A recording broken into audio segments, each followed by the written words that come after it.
The following is brought to you by the Social Suplex Podcast Network. Yo, what up? This is Rocky Asuka Romero of Chaos, and you are listening to Keepin It Strong Style, the ace of podcasts. Yo, this is Rich Latta from One Nation Radio. This is brought to you by the Social Suplex Podcast Network. We present to you the ace of podcasts, Keepin It Strong Style. Let's go. It's the ace of podcasts, Keepin It Strong Style. Covering New Japan, they ready to hold it down. Jeremy, Donovan, and the young boy Josh. Come and hit a job out and bury all the frauds. From the Tokyo Dome over to the G1. Social Suplex is the network where we can get it done. I'ma chill and let them have it, cause this is just an intro. Keeping the strong style, 6 stars from the get-go, boy. Yeah, from Tampa Bay to the Tokyo Dome, this is Keeping It Strong Style with your hosts, Jeremy Donovan and the young boy Joshua Smith. And thank you for listening. Welcome to Keeping It Strong Style, the ace of podcasts on the Social Suplex Podcast Network. Jeremy Donovan here with the young boy Josh Smith. On today's show, we will preview Forbidden Door, review New Japan Road, and cover all the latest news in the world of New Japan Pro Wrestling. Please support our show by subscribing and following the Social Suplex Podcast Network or Keeping It Strong Style on the podcast app of your choice and leaving a rating and review. You can also get all the podcasts over at socialsuplex.com. Check out our Pro Wrestling Tees store, prowrestlingtees.com/social suplex. That's where you can get your official Keeping It Strong Style t-shirt. If you enjoy this podcast, please consider making a one-time or monthly donation by visiting socialsuplex.com/donate and click on the donate button under the Keeping It Strong Style logo. This week's episode is brought to you by the NJPW EXT, the only browser extension for NJPWworld.com. Frequently updated and with features like dark mode, improved translations and layouts, custom and shared playlists, synchronized viewing parties, and much, much more. It takes NJPW World to the next level. You can visit njpwext.us today for details. Young boy, we were all over the dirt sheets last week, man. I learned what news aggregation is. Here's what I don't like, Jeremy, okay? I don't like when I go into our group chats and I ask a question related to me not knowing something, and instead of getting a concise, clear answer, I just get roasted. It doesn't make you, like, literally after I got done talking to you guys, I kind of pretended like I knew what had happened. I wasn't totally still completely sure. And then I went and talked to Chris, and guess what Chris did? In 2 sentences, explained the entire process to me very easily and concisely, judgment free. Thank you, Chris Samsa. The rest of my friends, fuck y'all. Like, nobody. I literally thought that AI was somehow gathering information from our podcast. And I was like, is that fair? Do we want this? You thought Chat GPT was just out here sending information out? Maybe, yeah. Like, I think they aggregate too. That's how they get their information. But I was like, why do 6 news sites have the information from our interview? Another thing too, and I thought the interview was great. Again, shout out to Robbie Eagles. Thanks for coming on the show. We greatly appreciate it. But he's not the only bigger name we've had on this show before, but we've never been picked up. And I don't know. I haven't looked at the numbers in a while. I don't feel like we have an appreciably bigger following right now than we did, say when, let's say, Rocky Romero came on here or some other guests. But for whatever reason, I don't know. Post Wrestling picked it up, and then all those other, vulture sites picked it up. My question is, Jeremy, how do we get paid from this? Well, it's a long game. We gotta hope that the lovely readers of wrestling headlines and 411 Mania and Fightful and Post Wrestling will read their article and then happen to click on our link, go back to our app and subscribe. I don't want that. I want people to come directly to us. How do I stop the news sites from ever gathering our information again? No, we want that. I've already seen. No, I don't want it. It seems illegal. We've seen the Spotify follower count has gone up a little bit since that news aggregation. They're linked to our Spotify link there on Keepin It Strong Style. So I don't trust it. It doesn't seem right. It seems like we did a whole interview and then they copy and pasted some shit and made money off of us. I don't like that. I mean, they gave credit that they linked back to our Spotify, to the Red Circle page. So shout out to any new listeners that we got from that aggregation last week. In other news, happy Juneteenth, my dude. Thank you. I had to work today on Juneteenth. I had Juneteenth off, bro. Seems wrong. Something's not right. Something's not adding up here. This is reparations, but you know what it's reparations to me for? All those times that I got racisted at Popeyes. Yeah. Payback. Listeners, if you don't know, anytime we'd go to Popeyes, me, young boy, Rich, James, whoever else, Josh would always get his food last. Yeah, it's really weird, and it never ceases to not happen. Like, we all order. I usually order first, but somehow I get my food last, but I'm getting the same things they're getting. It's not like it'd be one thing if I was like, I'd like the cod, something nobody orders, and they're like, oh, we gotta, take it out of the freezer. But I'm like, I'll have the Popeye sandwich, the same sandwich everyone else is. I didn't even alter it or anything, but every time I get it last, and it just makes no sense. I don't know. Yeah, something. I don't know what's going on there. And it's not even just a Florida thing. When we were in New Orleans, WrestleMania weekend, we went to a Popeyes, and the same thing happened too. So it's not just Florida Popeyes. Racism, it's nationwide. It's the opposite side. Speaking of racist, bro, you're wearing people can't see right now, but I gotta call you out right now. You're wearing a Scott's Tots shirt. That feels inappropriate on Juneteenth. Oh man, I love that episode of The Office. Oh, I hate that episode. It's so cringe. It's so hard to watch. It's peak Michael Scott at his cringiest. What you gonna do? What you gonna do? Make our dreams come true. He's like, I got batteries. They're lithium. Oh man. Well, we got a lot to jump into. New Japan, AEW, Worlds Collide once again. Yeah, that's right. Forbidden Door 2 will be on pay-per-view this coming up Sunday. Big crossover show between AEW and New Japan Pro Wrestling. As of this recording, we only have 4 official matches, so we'll preview those, and then we also have some potential matches just based off of the TV and news rumors that could potentially be happening. We'll touch on that too. And beyond that, we will speculate wildly. And we know you guys love wild speculation. Yeah. So Goldberg and Alex Coughlin will be teaming up to take on the team of Wardlow and Christian. I don't know.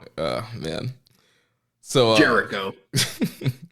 So first matchup here we'll look at is for the IWGP World Heavyweight Championship. The champion Sonata will be defending his title against Jungle Boy Jack Perry, who will be seconded by Hook. Yeah, so I guess I think part of what we should do here too is give a little background to how we got to these matches. And you know what? I'm going to open things up, Jeremy. We don't spend a lot of time discussing AEW. I know we're a New Japan-centric podcast, but I think it's probably appropriate to have some pretty open discussion about the state of things in AEW because it's all relevant to the show and also what's happening in the company in general. But with this match in particular, this past Wednesday night, during Dynamite, we had a video presentation, very short, very brief. Sonata all decked out with the drip on. He had the suit, had the IWGP title, and he says, I am Seiya Sonata. I am the current IWGP World Heavyweight Champion, and I'm putting out an open challenge. Anybody that wants the smoke, y'all can get it. Come get some. And that's pretty much me paraphrasing what he said. He said, you already die. You already die. And immediately, people started DMing us. Everyone was like, who is it? Who is it? Blah, blah, And I was like, I don't know, And it seemed like the possibilities were endless. 30 minutes later, we find out it's Jungle Boy, Jack Perry. He did a brief interview along with his quote-unquote best friend Hook, saying that he wants to step up to the challenge and he would like for Hook to second him and be in his corner on that fateful night. Hook didn't say shit, and we're off to the races. I don't know if you saw, Jeremy, this past week, friends over at the Super J-Cast, what's up, guys? They put out a poll about what people thought of this match, and I made a very funny picture. I took the Mid-South Wrestling logo and then whited out the word South, so where it just said Mid-Wrestling. And it got a ton of likes. It had almost 100 likes. Oh, my gosh. So I think that might have struck a nerve with a certain, segment of the audience and the fan base here. Yeah, it seems like, the New Japan fan base were kind of let down or disappointed by Jungle Boy being the one to answer this open challenge from Sonata. I mean, there are a ton of top AEW guys as of right now who are not booked for the show. And, there's a ton of potential matches they could have done, but this is where politics come in play, and the thing is, Sonata's probably winning this match, so you need somebody. Probably. I mean, probably. Hey, never say never in wrestling. Anything can happen. The lineage of the IWGP World Heavyweight Championship: Jay White, Jay White, Kazuchika Okada, Kota Ibushi, Shingo Takagi, Will Ospreay, Seiya Sonata, and Jungle Boy Jack Perry. No. I'm just saying, what if Jungle Boy shoots? What if Sonata gets injured and they got to, change the finish on the fly? There are, possibilities. Bro, if that's what happens, they better do a fucking double down. We're not pulling no. Why are you laughing? That's not a joke. What if Jungle Boy? Y'all better lay your asses on the mat for 10 seconds, on both of you. Just fall down. Fall down. We're going to a draw. Just faint. Oh man. So yeah, Sonata, he's going to win this match, and so you needed somebody that Tony Khan was willing for Sonata to beat. And I don't know if TK's a huge Sonata fan. He wasn't on Forbidden Door last year, I don't think, and he hasn't really been one of the guys that we've seen on, crossovers when guys come over. Usually it's, Suzuki, Tanahashi, Okada, those kind of the guys that are coming over. He's never really there's not really been a ton of LIJ representation on these cross partnerships. Well, we're going to get to it here in a moment, but obviously there's two major selling point matches at the top of the card. So everything else that's happening is pretty awesome, but also somewhat ancillary. So it's not as though they absolutely needed 100% a stellar dancing partner for Sonata. The other thing too is I don't know how much of this is 100% just up to Tony Khan. I think it also probably falls on the talent and also New Japan's office as well. They kind of have to okay it. The talent has to be willing to do it. And, let's not mince words. Let's not, the reality here is Sonata up until this year was not seen as a star, and he wasn't pushed as a main event guy.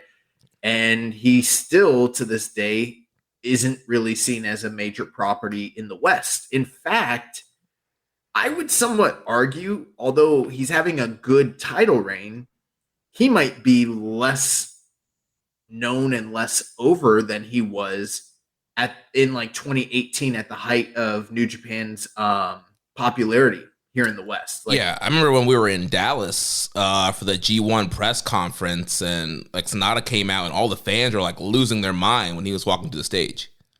Yeah, and there's also that association with LIJ, and there was the whole chase with Okada that they iced for years and years, and only finally paid off here recently. And it could be a little bit too little, too late sort of situation. But putting that aside, obviously New Japan is still a Japanese domestic product. I think Sonata's having a good title run, but that being said, this is a crossover show, and it kind of, falls to ask the question, okay, he's not dropping the belt.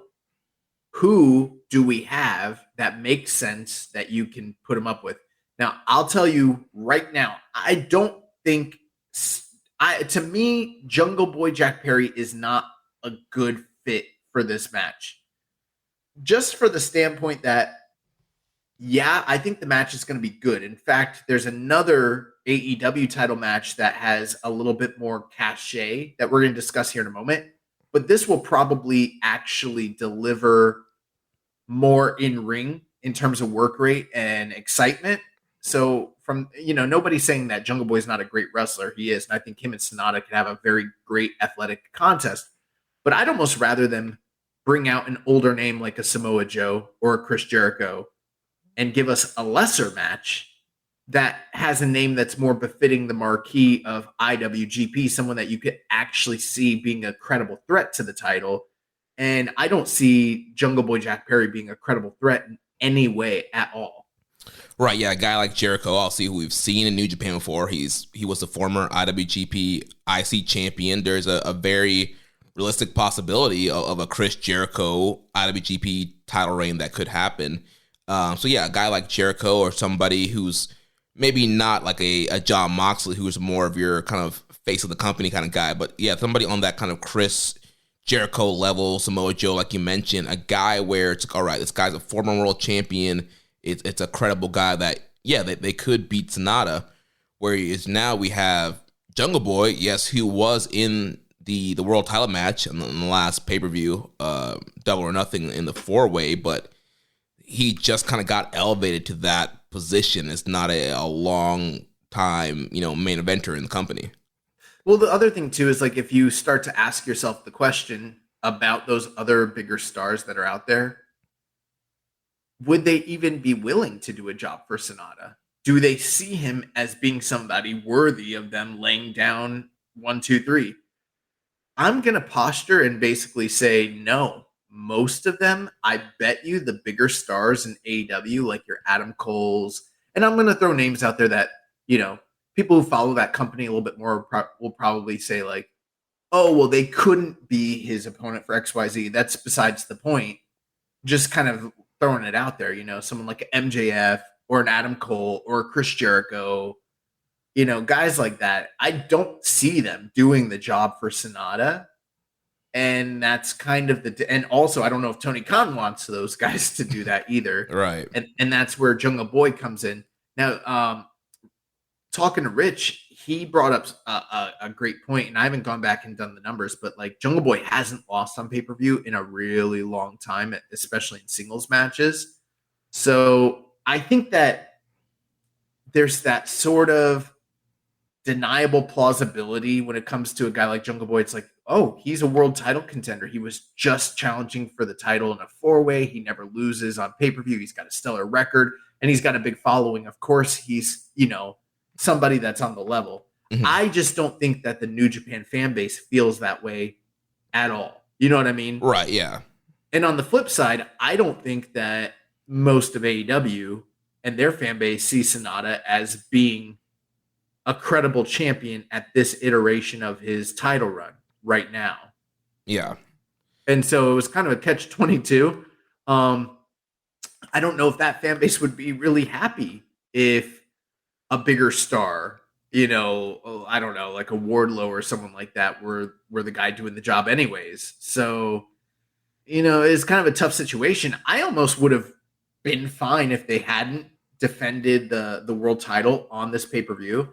And, the main reason I say that is because, again, they've already got two massive, world title caliber level matches on the card to begin with. Mhm. I don't know that you needed to have either AEW or New Japan's world champions defend on this night, especially since both MJF and Sonata are kind of what's the word I'm looking for? Like the word escapes me, but they're champions that are lacking that crossover appeal for the other audience. You know what I mean? Right, yeah. They're both divisive. Yeah, no New Japan fan sitting making a list of, MJF dream matches, and no AEW fan is making a list of Sonata dream matches. It's just not happening.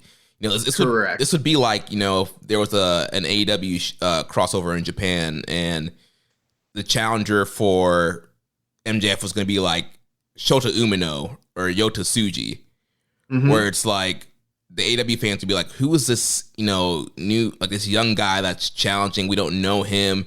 But then the New Japan guys would be like, oh, well, Tsuji just had a title match. Like, Umino's feuding with Okada. Like, it's just, the fan bases are not seeing each other's young guys kind of get built up and the momentum that's happening behind those guys. The thing, though, to also remember is last year's card didn't look great on paper. And then once it was in front of that, raucous crowd, it didn't really matter, how well the show was built or promoted beforehand or whatever, because once they were in the ring together, the crowd was so into it, it kind of became magic and it was fine. So maybe there is a certain Fire Pro like cachet to this match, and it's going to do well. And I don't doubt that it won't be a good match considering the talents involved. I just would rather have a bigger name in this situation. And one of the things I feel about it is like, okay, New Japan pretty much gets fucked by AEW a lot of the time when it comes to this partnership. And they probably are going to lose the evening anyways. It would have been okay for just one of their bigger names, whoever that might be. And I'm not making the argument it had to be this person or that person. But it would have been a nice make good to just put their champion, to put New Japan's champion over and like make them look strong and all that. Like, I don't see that would have been a negative necessarily. Yeah. And again, I don't know what the booking plans are for some of those other top guys and kind of what the politics were.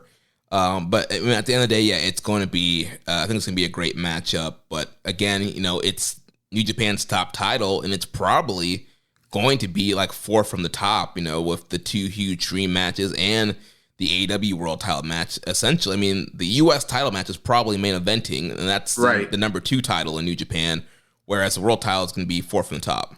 That's another reason why I wasn't sure that they were even going to do world title matches, considering the other 2 big matches that had already been announced. Because it's like, how much time are they really getting? I mean, it's a 4-hour pay-per-view plus probably a 1-hour pre-show. They're going to be, cramming a lot onto the show. How much time could this really get? I'm thinking sub 15 minutes probably, which begs the question, did we even need these world titles to be defended? Would it not have been sufficient to do tag team matches, like dream tag team matches or something like that? You know what I mean? Yeah. I think there's some other options they could have done. But one other thing, I do think from a narrative standpoint, there is some positive here because Sonata's getting ready to go into the A block of the G1. That block is primarily filled with young, up-and-coming, rising talent. That's the next generation. And that's going to be a big, overarching story and test for his title run. Narratively, Jungle Boy does sort of fit the MO of that block and is almost like a forerunner or precursor for what we're going to see in that block. So from that standpoint, I have seen some people make that argument that are defending this. And I do think that makes sense. But I will tell you one thing, Jeremy, and this might be a hot take, and this is something I said to Rich, and he disagrees vehemently with me, but this is just how I feel, and I'm ready to kind of stick my reputation on this. Many people see Jungle Boy as the future. I think he's going to be a flop. Really? Yeah, I don't think he's got that it quality or that X factor that can translate to the next level of being a real star unless he makes some serious strides to gain more charisma and better promo ability. I just don't see it. And as he ages, his looks and the long flowing hair and everything that kind of makes him the star he is, that's going to go away. I know he's a great wrestler, and I know that with the gimmick they stuck him with, he gets over with women and children and yada yada. But I think when he goes to the next level, like the main event level, he will flop. I don't think he's going to be a big star. And I think that that's what some people are hinging their whole argument about this match. They're like, it doesn't seem like it's that great of a matchup now, but 10 years down the line, it's going to be like, remember when Sonata defended the world title against now superstar world champion Jungle Boy? I don't see that ever happening. I think he is a guy that they have put too many chips on that is going to be a flop. I don't see him as being a top guy. Yeah, I think I'm missing the let it play out camp for Jungle Boy. Like I'm not going to go out here and say 100%, he's a home run, knock out the park star, but I'm not on the end where you are. Like, I don't think he's going to be a star at all. I do think he has potential. I think his promos have gotten better. They're not great, but since 2019 that they have gotten better. I think his Jungle Boy character has been evolving. It's more of a nickname now. He's going with the Jack Perry name. So I think there's been slow tweaks over the years that have kind of helped him out. And there's also a narrative here for him in this match as well. His whole thing is he wants to win a championship this year because he hasn't won a singles championship in AEW yet.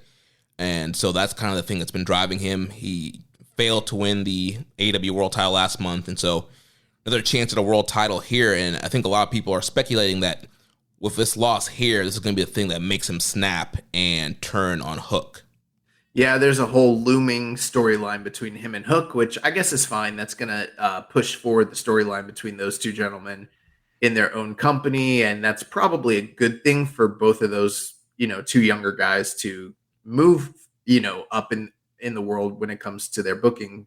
But I don't know if I necessarily want to see some sort of miscue or mistimed whatever between those two guys be the reason Sonata comes up clean over Jungle Boy.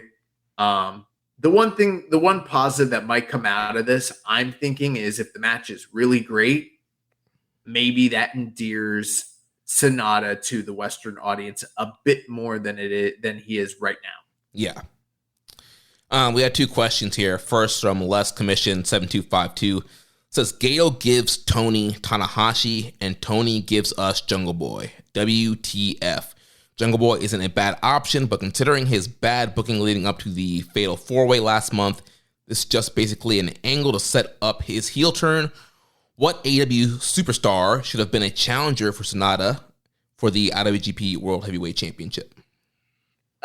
That's a tough question because, again, you really need to have a firm understanding of where each superstar in AEW is currently, who's available, who's not available, and for what reasons. And like you said, there's a lot of politics involved, but and I don't know that I think that Tanahashi getting offered up on the other side is necessarily great either. I think there's positives as well as very real negatives on that side of things. Mm-hmm. So it's not like, oh, you fucked us and we gave you a top guy. Like, let's face it, Tanahashi's not a top guy. We'll talk about that here in a moment. Right. I do have a list of guys that I think would be better options. But Jeremy, what are your thoughts on that question? Yeah, I mean, I think we mentioned Chris Jericho. I think Christian Cage would have been another good guy. I think Pac would have been a good option. I think he's recovering from the broken nose injury. I I mean, those are some of the first few names that kind of pop out in my head. Yeah. So I brought up a list, and these are all guys that I see as being better options just across the board. And again, keep in mind, they're not all available, but in a perfect world, maybe they could have been if it was booked out properly. Adam Cole, Adam Page, Bryan Danielson, Chris Jericho, Claudio Castagnoli, CM Punk, Darby Allin, Eddie Kingston, Jay White, Jon Moxley, Kenny Omega, Konosuke Takeshita, Lance Archer, Miro, MJF, Orange Cassidy, Pac, Ricky Starks, Samoa Joe, Swerve, and even Sting. I would rather see all of those guys than Dude, Jungle Boy. Sting would have been awesome. Sting would be, bro. Sting versus Sonata for his final shot at the world title in Japan. I don't even know if he ever fought for that title. I don't think he ever did. Would be awesome. Yeah. I think all of those guys are more credible and have more name value for this type of, I just don't see Jungle Boy there right now. Yeah, a lot of those names you listed have been pushed up a little bit higher or already kind of came in with big names. So a lot, any of those guys would have been a better Joe's option. not doing anything. Claudio's not doing anything. I think Eddie Kingston, I think Eddie Kingston's getting ready to go on the G1. Right, yeah, he's going to G1. He's getting ready to do the Independence Day tour. That would have been a great name to kind of help with the crossover of him going into Japan next month. What's Hangman doing on this show? Hangman is a guy that's been in New Japan. He's got the crossover. Like he was in the world title match at last Forbidden Door. But do you see what I'm saying? Like most of these guys aren't going to job to Sonata. So the reality is me bitching about how they'd be better. Yeah, they'd be better, but they're not going to lose to Sonata. And I know that. And anyone with a brain knows that. And that's the issue here. Adam Page is not laying down for Sonata in Canada. He's going to chop him in the chin first. Adam Cole's not doing a job for Sonata. Like, the only way that these types of matches happen is if we get 1980s booking where people are doing double countouts, time limit draws, double DQ, that sort of stuff. Yeah. Next question from Stale Burger Bun. What did Sonata do to deserve a Jungle Boy match? He was mid for his whole career. That's what he did.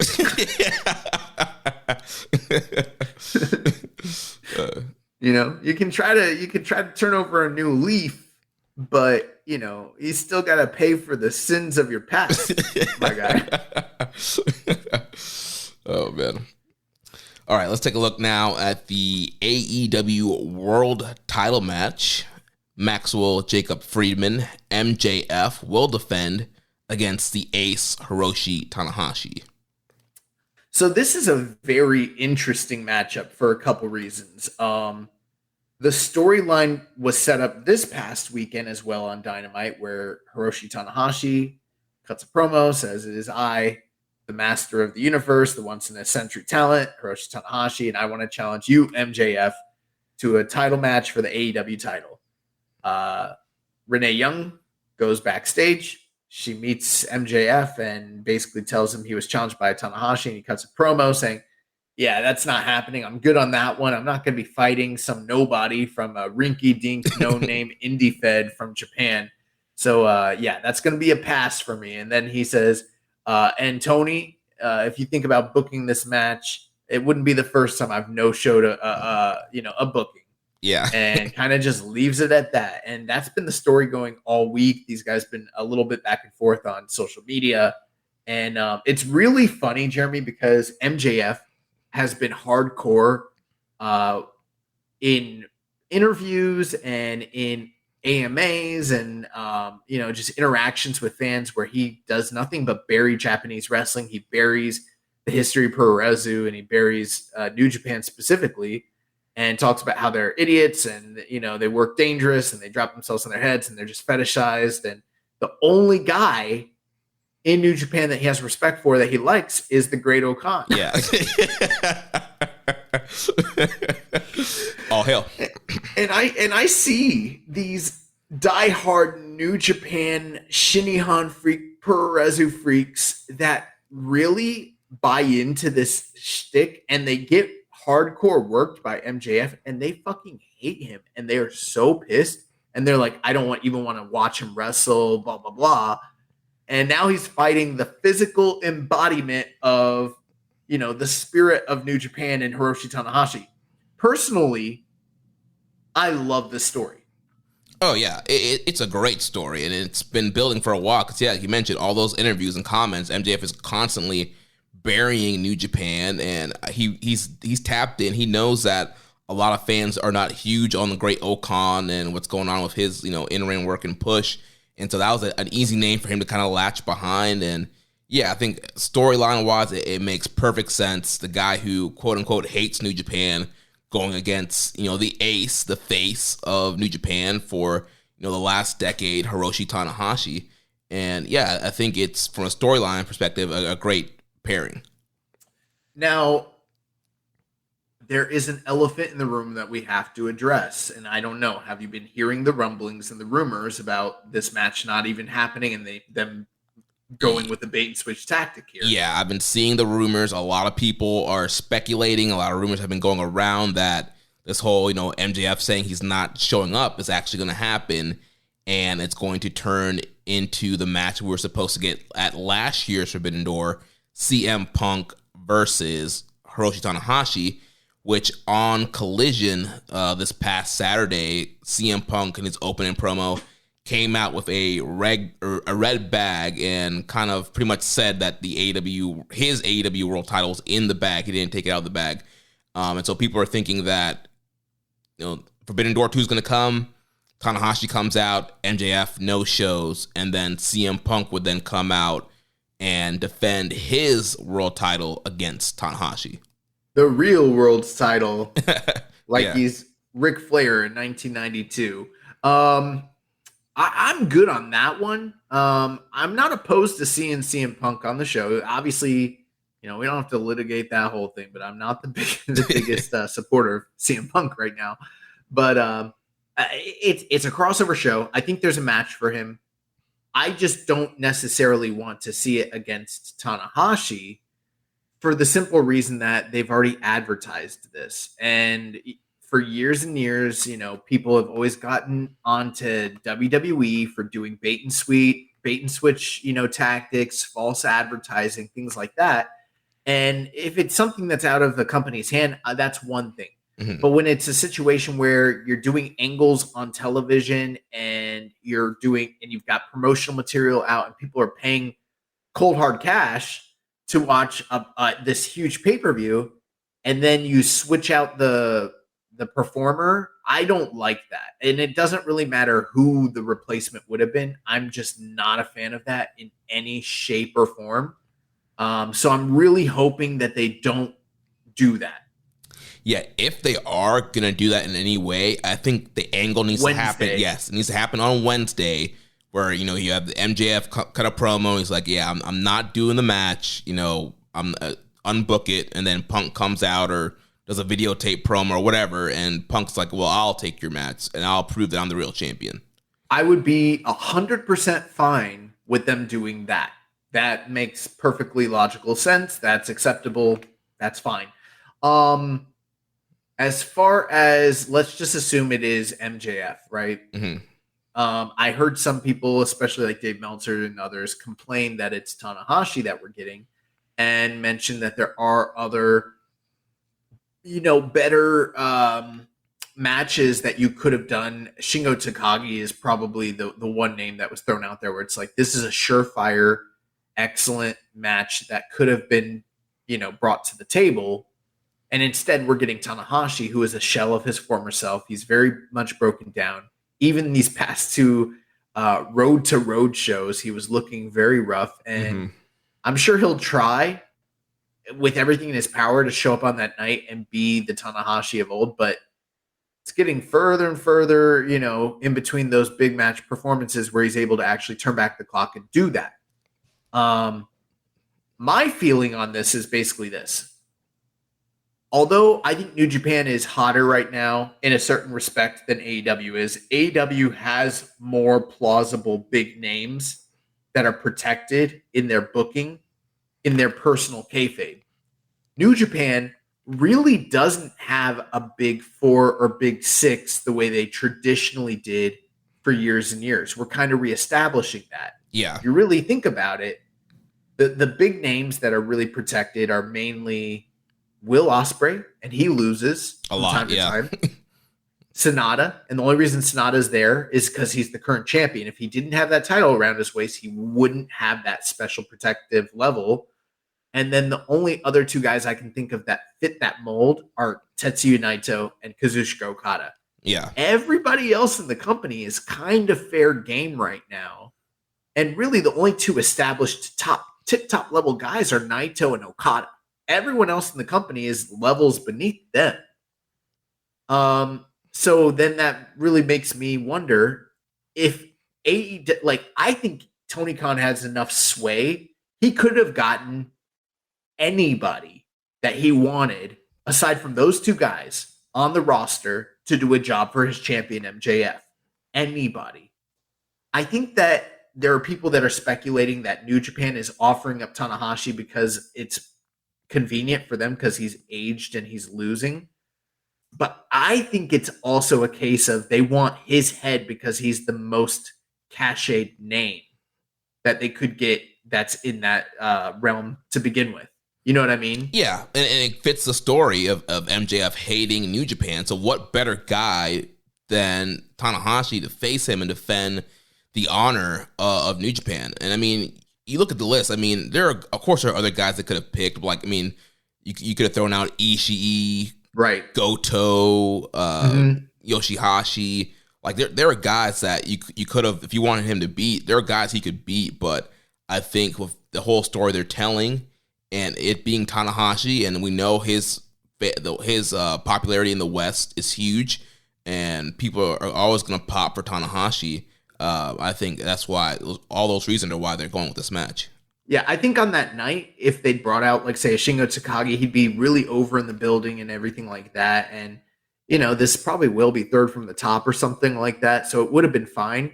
But the story's not there for like a Shingo. You know what I mean? Like, he doesn't represent the heart and soul of New Japan. And as great as he is, he's not recognized by most modern Western fans as being a John Cena of the East level name. You know what I mean? Right. Beating Hiroshi Tanahashi for the title is a name that really resonates, and he's already really established in the kayfabe of AEW. He's been on their TV. He's done main events. I mean, he's the whole reason why this Forbidden Door term exists. Yeah, exactly. So I feel like he makes more sense if you wanted to cash in on a big name. He's the guy you do it against, and not necessarily Tomohiro Ishii. As great as that would be, you know? Yeah. Plus, and I think that's the difference between these 2 companies is, like, New Japan very likely, aside from their 2 protected guys, would probably offer up almost most of the roster if need be to do business. I don't think that goes both ways with AEW, honestly, because I feel like they have so many protected guys. Yeah. But I also like the idea of Tanahashi just challenging for the AEW title every year at Forbidden Door until he retires. that would be funny. And I do think the idea of Punk being the guy to step in is very plausible and could realistically happen. But I'm hoping it doesn't, because I am a fan of MJF. Like, I think some of the stuff he does is hit and miss, but by and large, I think he's really talented, and I think his matches are great. And I mean, I think that he's more capable of putting on a great match in 2023 than CM Punk is personally. And I think there'll be better heat and more interesting things happening if he's the guy across the ring from Tanahashi than a Punk. So, that might be surprising to some people, because I know there are those fans that, like, just, they hate the guy. They don't want to see him and everything. And they don't want to see one of their top favorite legends lay down for him. And they're probably surprised to hear me, a Stanahashi, essentially, say that I'm okay with him doing the job. But that's what this is. It's a quid pro quo. Quid pro quo. So, it's give one, take one. And I mean, Tanahashi's past his prime, and he's probably going to be looking up at the lights. And I think it's going to be against MJF. I think he's losing. Yeah, I could see a scenario come Wednesday too, because I know a lot of the New Japan guys are probably going to be on Dynamite on Wednesday. The New Japan Road Tour is over, so a lot of these guys will be available for Wednesday's Dynamite and Saturday's Collision leading into Forbidden Door. So I could see Tanahashi showing up and kind of goading MJF, kind of tricking the dumb heel into, being wanting to go for the match. I hope they do that. That'd be cool. Yeah. Some questions here. First from Reddit user Lee Chang is Bay 2. Says, out of all the NJPW podcasts out there, I enjoy listening to you guys the most. You guys are the one true, genuine article in a business full of counterfeit marks. LOL. But for real, though, I remember you guys being Punk fans, and I am too. Do you think CM Punk will be on the Forbidden Door show?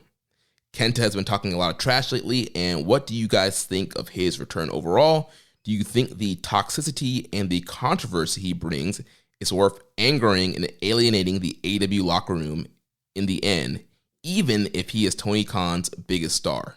Boy, oh boy, have I wanted to get into this topic for a long time. All right, let me be very clear here, and I'm not going to mince words. I think that the reason, and I think there are issues in AEW, some that are speculated on, some we know of, that we can't really discuss on air. But I feel like there is a very distinct line that you can draw between the height of AEW's success during CM Punk's return and the decline in popularity, interest, and, them feeling like a hot, fresh product, all stemming from the all-out media scrum incident. I think that CM Punk has been, even though he was their biggest star, their biggest draw, and you could probably argue some things against that, but by and large, he is a very big star. He's a very big draw. There's no getting around that, even though there are those talking head media podcasts that want to pretend like he wasn't a needle mover, wasn't a big star. The numbers prove otherwise.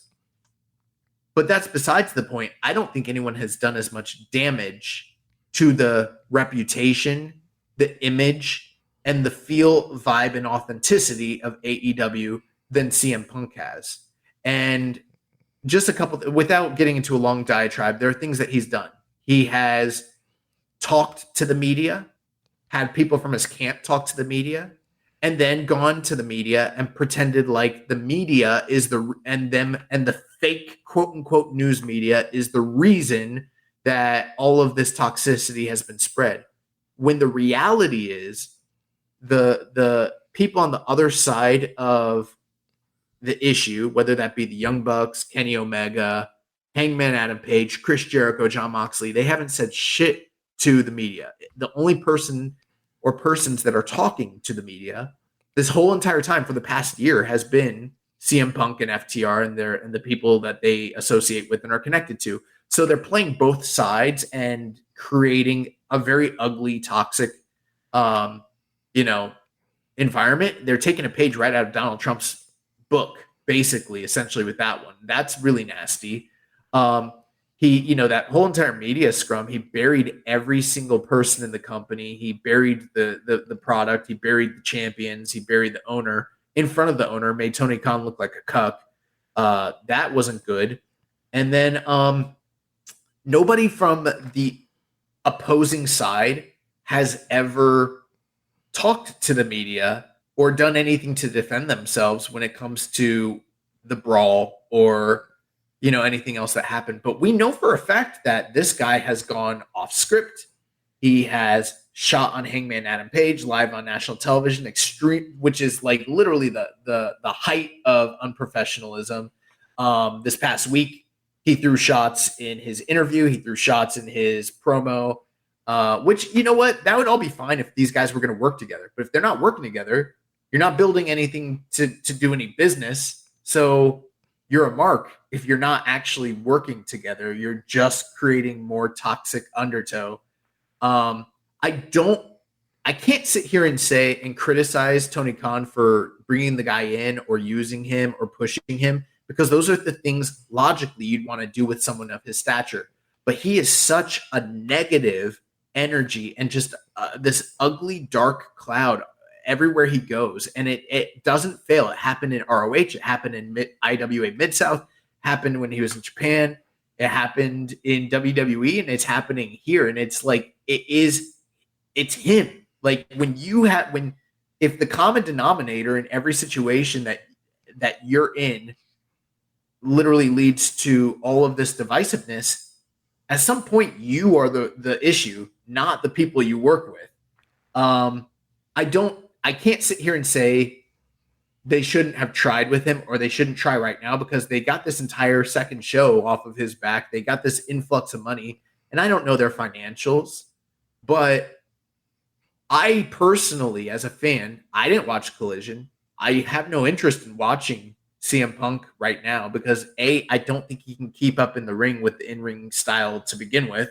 I think he's a fragile guy. He's gotten hurt so many times. I don't know why you would keep investing all your money in somebody that has proven that they're not durable enough to last at the top level, and then has stirred up all these issues. He's continuously created issues online with his Instagram stories, and then somehow has convinced an entire segment of the audience that it's the other side. The guys that are literally not saying shit or doing anything. Yeah. They're the issue. How are they the issue? And I'm not even denying that they didn't do anything wrong to begin with. I don't know. Maybe they did. But his responses have been so unbalanced that it has literally fucked the money and fucked up the company in ways that I hope this company lasts and is always successful, but if they ever go under, this is going to be the thing we point to as being the tipping point to when they started to decline. And it started with him. Yeah. He's a fuck up, bro. If they go down and somebody writes, a rise and fall of AEW book, CM Punk's entry to AEW is going to start the chapters of the decline of the company. And, yes, his initial entrance and, that big, last dance or first dance Rampage brought in huge ratings, huge success, but just the aftermath of the brawl out controversy is just leaving a black eye on AEW. There's just so much to kind of go into on that whole situation. But yeah, I think, you mentioned him kind of playing the sides, and I think that, he's taking advantage of, kind of the narrative out there that, Dave is a huge fan of the Young Bucks and Kenny, which he is, and just kind of their relationship between Dave and the Elite. So I think he was able to kind of benefit off of that kind of relationship and narrative when, Dave and nobody in the media has been talking to the Elite. All the credible journalists have come out and said, we have not talked to Kenny, the Bucks, anybody associated with the Elite. Everything has been coming out of people that are in CM Punk's camp.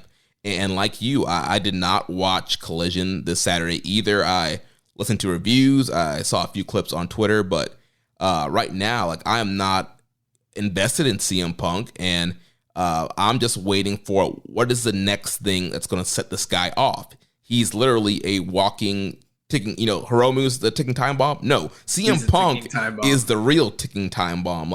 What is going to be? Somebody's going to either stiff him, say the wrong thing, give him the wrong look. He's going to see the wrong sign in the crowd, and he's going to snap. He is a walking liability for the company. That's the perfect word. I think he's a huge liability, and I think he always has been. And that's why, it's a double-edged sword, because it's I get it. If you're Tony Khan, you're trying to – the wrestling industry, the peaks of wrestling are always built off of megastars and personalities more so than anything else. And as great as their product has been at different times with stories and great match quality and everything, they've yet to establish a massive draw for themselves in this country. And right now, a lot of WWE's top successes are coming off the back of establishing a few major draws, which is benefiting them immensely. They were trying to do that with CM Punk, and issue after issue after issue kept popping up. And like from a logical standpoint, it's like you're doing the right things using the guy that you think is the right guy, but ultimately he's more invested in himself than he is the overall health of the company, because a lot of this stuff would be happening solely behind closed doors, never in front of the audience, in front of a live audience, in front of an Instagram live audience, or in front of a media scrum. Like that shit just shouldn't be happening. It's an embarrassment at the end of the day. And it is one of the things that really declined my fandom in AEW in general. And I feel like they've never reclaimed their identity since that time. It's like they're playing to two different crowds and can't figure out who they're trying to be, Right. And I think, part of the whole aura of AEW was for it to not be like all WWE. WWE and any other previous wrestling organization where there's all this backstage heat and drama and top stars hate each other.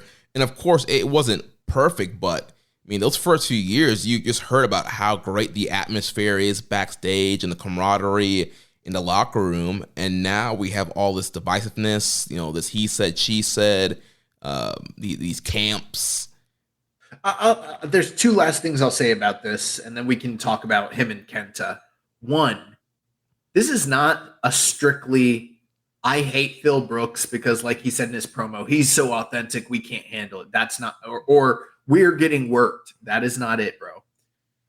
If Kenny Omega, one of my all-time favorite wrestlers and performers, did the exact same things that this guy did, I would not support Kenny Omega. I wouldn't support Bret Hart. I wouldn't support anybody to have done the things that are provable that this guy did.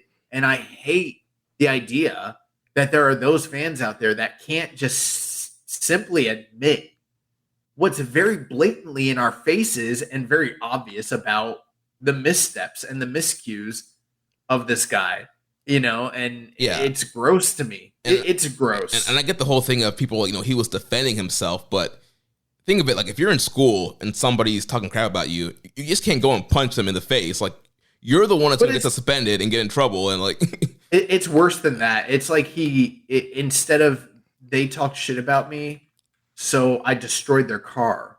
Yeah, bro. Okay, that's not equal. It's not equal at all. What are you doing? The other thing too is putting all of the backstage shenanigans aside. CM Punk can't fucking hang. Okay. Yeah, he just can't. You were ahead on that one after the Derby match. You were like, yeah. That was when I was first starting to train, and I watched him come out and have that match with Darby, and it was like bar for bar stealing from Brett and 1, 2, 3 Kid, and I was like, this guy doesn't have it anymore, guys. And yes, he's had a couple great matches, and there are those fans who are so engrossed in storylines and characters that it makes up for the lack of athleticism. So for instance, I don't really think the MJF versus Punk matches are anything special. There are people who think those are near 5-star classics. That's different from how I see wrestling. I do think he had a couple great matches, like the one with Eddie Kingston in particular really does stand out. And I feel like that last match he had with John Moxley was very good. But by and large, I think he's still capable of having good matches, like a Dustin Rhodes type level wrestler. Maybe not as he's not as athletic as Dustin is in his 50s, but whatever. But he just isn't a guy that I think is a top guy. And there's very few people in New Japan that I would like to see him wrestle anymore, where I'm like, yeah, he could really have a great match with them. You know what I mean? Like, yeah. I don't think there's anybody in AEW or in New Japan where I'm like, fuck, that would be so awesome. Yeah, I mean, the Kenta match is like the one matchup. It's a match that people have been wanting for years now, because we all know that CM Punk stole the go to sleep and a lot of Kenta's signature, combos during that, Ring of Honor run. Also, he still uses the go to sleep, and there's been some real heat between Punk and Kenta because of that. There's been a lot of words back and forth for years now, for decades, and these guys have always hated each other, never gotten along. So that would kind of be like the one kind of really big matchup that I think would work. But like I said, there's so much heat here. I just don't know if because Kenta would have to lose, and I don't know if Kenta would want to lose to Punk. Well, it would be stupid if they didn't do this match because they've been going back and forth on social media and in different mediums that it feels like they just need to suck it up and do business. But, you know, Jeremy, I don't normally come on here and be like, well, I was told, and say things like that. Mm-hmm. But I will tell you, I've been told by multiple people who would know what the fuck they're talking about that CM Punk is scared to wrestle Kenta, and it's been offered multiple times, not just now, but in the past. And he doesn't want to wrestle somebody that is going to potentially hit him that fucking hard. Yeah. And that's the crux of it. If you really think about most of his career, who are the guys that Punk has ever gone out there with and had a slugfest with? Guys that really could hurt him. There's only two that you could probably come to, you know, off the top of your head from his past. And that would basically be the Joe matches. And those are wrestling clinics for the most part. Right. Those are more like hole for hole kind of. Joe's not really, you know, slugging him. It's not like Joe a Necro Butcher. And then maybe Brock Lesnar at SummerSlam. And even that one, if you think about it, like, he's not getting mauled by, they're having a classic, you know, new WWE style main event. Mm-hmm. It might be one of the greatest might be one of the greatest matches in WWE history, honestly. But the only guy I've ever really seen take those types of liberties with him was like Eddie Kingston and Hangman. They never worked together again. Yeah, and apparently Hangman, like, fucking, you know, he felt like Hangman stiffed the fuck out of him. I didn't see the match on Saturday, but I heard that when he walked out there, Joe like chopped him so hard that he looked like he didn't want to be in the ring anymore. I did see clips of Joe chopping him, but I kind of feel like, you know, they're friends, and I feel like that was Punk's way of saying, oh, I can take, you know, hard shots. Right. I'm not saying Joe like acted out of pocket. I'm just saying, like, he took that chop and people were like, the look on his face is like, oh, fuck. But I know for a fact that there are a lot of, I've been told many times by multiple people who would know what the fuck they're talking about. And I'd never say shit like that on the air unless I could literally back it up. I won't say who has told me because that would violate confidentiality. But I've been told he never wants to wrestle Kenta. So I kind of would be surprised if it actually does happen. They'd probably have to have worked something out because he doesn't want to work the kind of match that Kenta would want to work with him. Yeah, and I know Kenta's whole thing is like, give me the bag and I'll do it. So, you know, maybe it's probably like, I'll go soft on you. I'll bury you softly, brother. Or, you know, yeah, I'll give me enough money. I'll give you that 2023 Kenta special. We'll get some ref bumps. You know, we'll do some plunder. But no, Kenta wants to go, you know, 05 on him. But at the same time, it feels like if he's not going to step in for or for MJF, what is he doing on this card, if anything at all? There is the other thing too, where there's a rumor going on. I don't know how plausible it is, but the rumor is that the Elite won't be on this week's Wednesday Night Dynamite since it's in Chicago. Which might mean that they're going to do a switch. Like, Punk will be on this week's Dynamite, and next week in Canada, Collision is going to be the Elite. So maybe they do set something up for CM Punk before the show. I don't know. Yeah.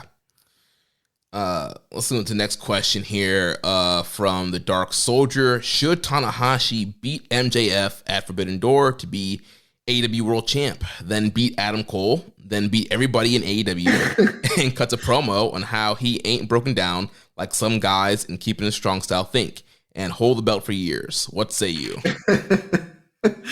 Sure.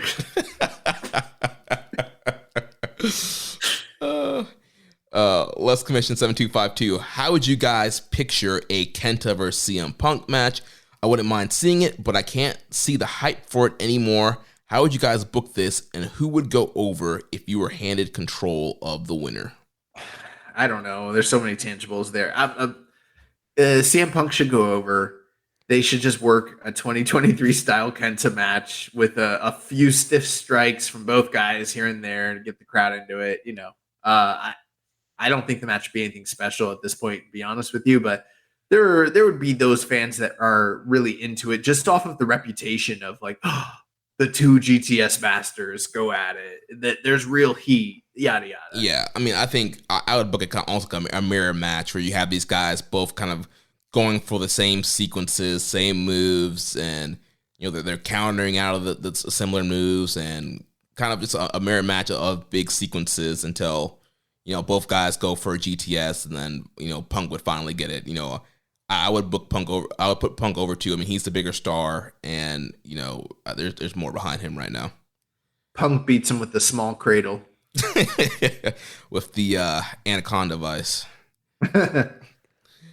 All right, let's move on to the next matchup here. Big dream matchup here. The American Dragon, Bryan Danielson, will take on the Rainmaker, 1/3 of the never openweight 6-man champs, Kazuchika Okada.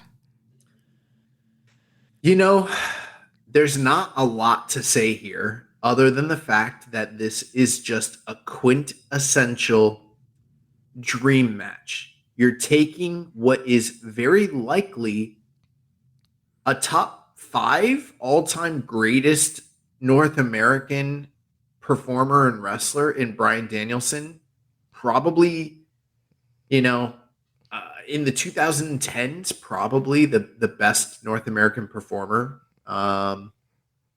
Depending on how you feel about Kurt Angle, I don't know. Mm-hmm. It's probably Bryan Danielson, and then you're putting him up against one of the all-time great top performers from Japan in that same time frame, Kazuchika Okada. They've never touched, and they've got to give this time, and I think it's going to be out of this world.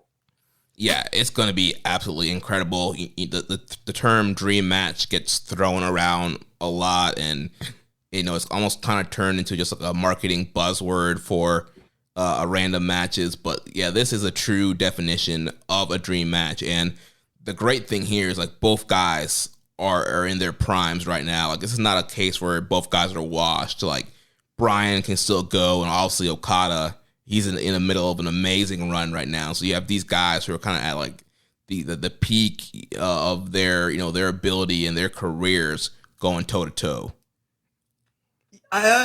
Yes, I think that they are both capable. I don't know if I would say Danielson's in his prime right now, but he's widely enough of a veteran to where maybe that doesn't matter. The only thing that I would say that leading into this, and again, this is going to be a criticism of AEW because that's just where we're at with things. I haven't loved the way AEW has utilized Bryan Danielson in his run with the company so far. There have been a few programs that I thought were very good, especially the one with Hangman Adam Page. But especially his role in Blackpool Combat Club, it sort of feels like it's diminished what I see when I think of Bryan Danielson. Like, I thought Bryan Danielson returning to like the indie / non-WWE scene would be like seeing him take all the best things that he learned in WWE and incorporating them into his former, real life persona, Bryan Danielson. And in many ways, he kind of just became like this veteran that worked with young talent and kind of just became like a hardworking, nose to the grindstone, sort of like a, vet. And then eventually became like part of the Blackpool Combat Club. And I don't like the Blackpool Combat Club that much, to be honest with you. I feel like the sum of their parts are actually stronger apart than they are together. They sort of just became this amorphous blob of we're shit kickers, we're badasses, and we fuck people up. But those guys have strong personal characteristics and traits that are not being highlighted or utilized in any discernible way within that group. And I don't think that the booking of the group has been particularly strong, especially even in this program with the Elite. And that's the one thing I think detracting leading into this match is that Danielson should be a much bigger star in AEW right now than he is going into the match, which is why I don't see him being capable of beating Kazuchika Okada, who is the actual ace of the company. And maybe that's the perfect storm for what needed to be on the table for them to even do this, because maybe if he was a bigger star, this couldn't happen. But I feel like it would be an even bigger deal if Danielson was pushed better and had better creative. Yeah, I think the whole Blackpool Combat Club thing just became a real hot mess with, Regal leaving early, and they still have this name that's attached to him. I mean, I like all the guys in the group, and I love the main event from the pay-per-view, the Anarchy in the Arena. But I do agree with you when it comes to them kind of being a group. It kind of feels like you're kind of stuck forcing all those guys in multi-mans instead of doing single programs with Mox versus somebody, Brian versus somebody. It's like they're almost kind of stuck in like trios and 8-mans, which is fine for a point. But I do, like you mentioned, these are like top guys, especially Moxley and Bryan Danielson. These are top guys that you could have in two separate big programs that you could use to draw instead of kind of sticking them in one program. They just don't come across as stars to me the way that, like, say, the Elite, even though when they're teamed together, they're still a unit. Their individual characters and personas are still very apparent. You know what I mean? Yeah. That just kind of doesn't. I feel like they diminish the guys in Blackpool Combat Club when they're in this group. They just kind of become like thugs. Just like beat 'em up thugs, like the kind of guys you would fight in Final Fight. Yeah. But putting all that aside, it doesn't really matter. At the end of the day, we're getting Bryan Danielson versus Kazuchika Okada. The crowd is going to be so hot for this. And the fact that these two guys take so much personal pride in their work and they're fighting on the same night, on the same card as two guys that they have a lot of respect, history with, and probably a professional rivalry with in Kenny Omega and Will Ospreay, we're going to get kind of a reignition of what we used to see when Kenny was the U.S. champion and Okada was the world champion, and they were like having singles matches on the same nights, and they were trying to outdo each other, and it was like, holy fuck, this company rules. Yeah, this brother. Yeah, bro, top this brother. Like, Okada and Danielson are going to go out there and try to put on the best match of the night, and then they're going to be like, all right, follow that. I do wonder, this isn't going to happen, but when I heard this match was happening, I was like, do you think Okada pulls a 20 – when was All In, 2019? 2018? 2018. Do you think he's going to pull a 2018 Okada and go 2-5? That would be hilarious if he did. Oh man. But yeah, I think the over under is like 25 minutes. Yeah. On the match time. And what are you thinking star ratings wise? Where do you think it's gonna land? I mean, it's Dave. Dave's probably gonna go. I can't see Dave going like less than 5. Yeah, I feel like this is like like just the entrance alone, it'll be at 4.5. They're gonna get a 4-star like walking in their sleep match, and it's probably gonna be much better than that. Yeah, like I have a hard time seeing this be like any less than 4.5. I feel like 4.5 like the floor. This very well could wind up being though Okada's best match in America. Yeah. I'm so looking forward to it, and I think he needs to win. I think he does need to win, but because neither man is a major singles champion right now, it does open the door for either guy to win. And it's not the craziest thing in the world to think that Danielson could win. I just think it's a I think it's like a 20-80, I think Okada's winning. Yeah. A question here from Less Commission 7252 says Bryan Danielson has talked about wanting to wrestle Zack Sabre Jr. at All Out in Wembley Stadium. Do you guys think that Daddy Gato and Uncle Tony will make an agreement and present us with that match, even though we can't get Danielson in Japan for the G1? In my opinion, this makes up with him facing Okada and Forbidden Door, and quite possibly might face Zack at England. I would love that. And I really expected that match to be the match taking place here this year. Admittedly, as cool as that match would be, I am glad we're getting Okada Danielson. This is almost because I kind of thought we were getting Mox versus Okada on this night. Same, yeah. So this is even cooler, but I'm not opposed to it. But I got to tell you, if they can do this, and I don't know if they're going to do it, but they've kind of teased it a little bit. But if they can do Nigel McGuinness versus Bryan Danielson in England, they should just do that. Yeah, there's been a subtle tease of that, and that would be incredible. I mean, I have no idea if Nigel, what his in-ring work looks like in 2023, but... Bro, I was talking to Rich the other day about that match, and he was like, I'm cool on that. And I was like, bro, have you ever seen any of their matches? And he's like, no. And I was like, all right. Let me just make it very simple. Steamboat Flair, Tanahashi versus Okada. It's right in the same league as those types of feuds. And when you go online, they've got I think 13 singles matches. Maybe 11 of them have made tape. Most of them are in ROH. And, there's 5 of them that are in the 9s.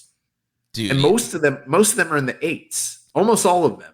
It's one of the greatest singles feuds in the history of professional wrestling. Yeah, and those guys were both on the same level leaving ROH. It just happened that Danielson got the WWE and Nigel failed the wellness and had to go, or the physical, and had to go to Impact. Bro, in the matches he had an Impact with Angle really and Joe, yeah. Their careers could easily be flipped. McGuinness could be Bryan Danielson right now.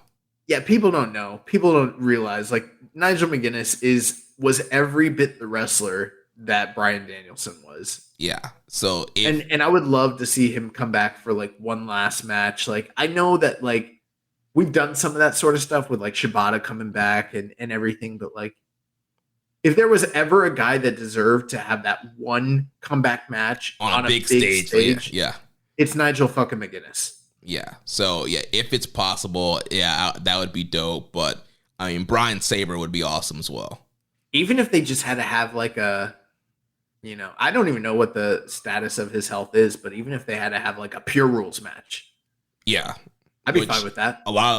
They've had some great Pure Rules match, that unification match for the Pure and ROH title. Yeah, but that's the match where they were doing the headshots into the turnbuckle. Oh man, yeah, that would. But I'd be fine if they can't do that. I'd be fine with getting Zack and Danielson in Wembley.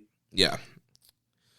All right, let's move on to the last announced matchup, and it will probably be the main event for the evening for the IWGP United States Heavyweight title.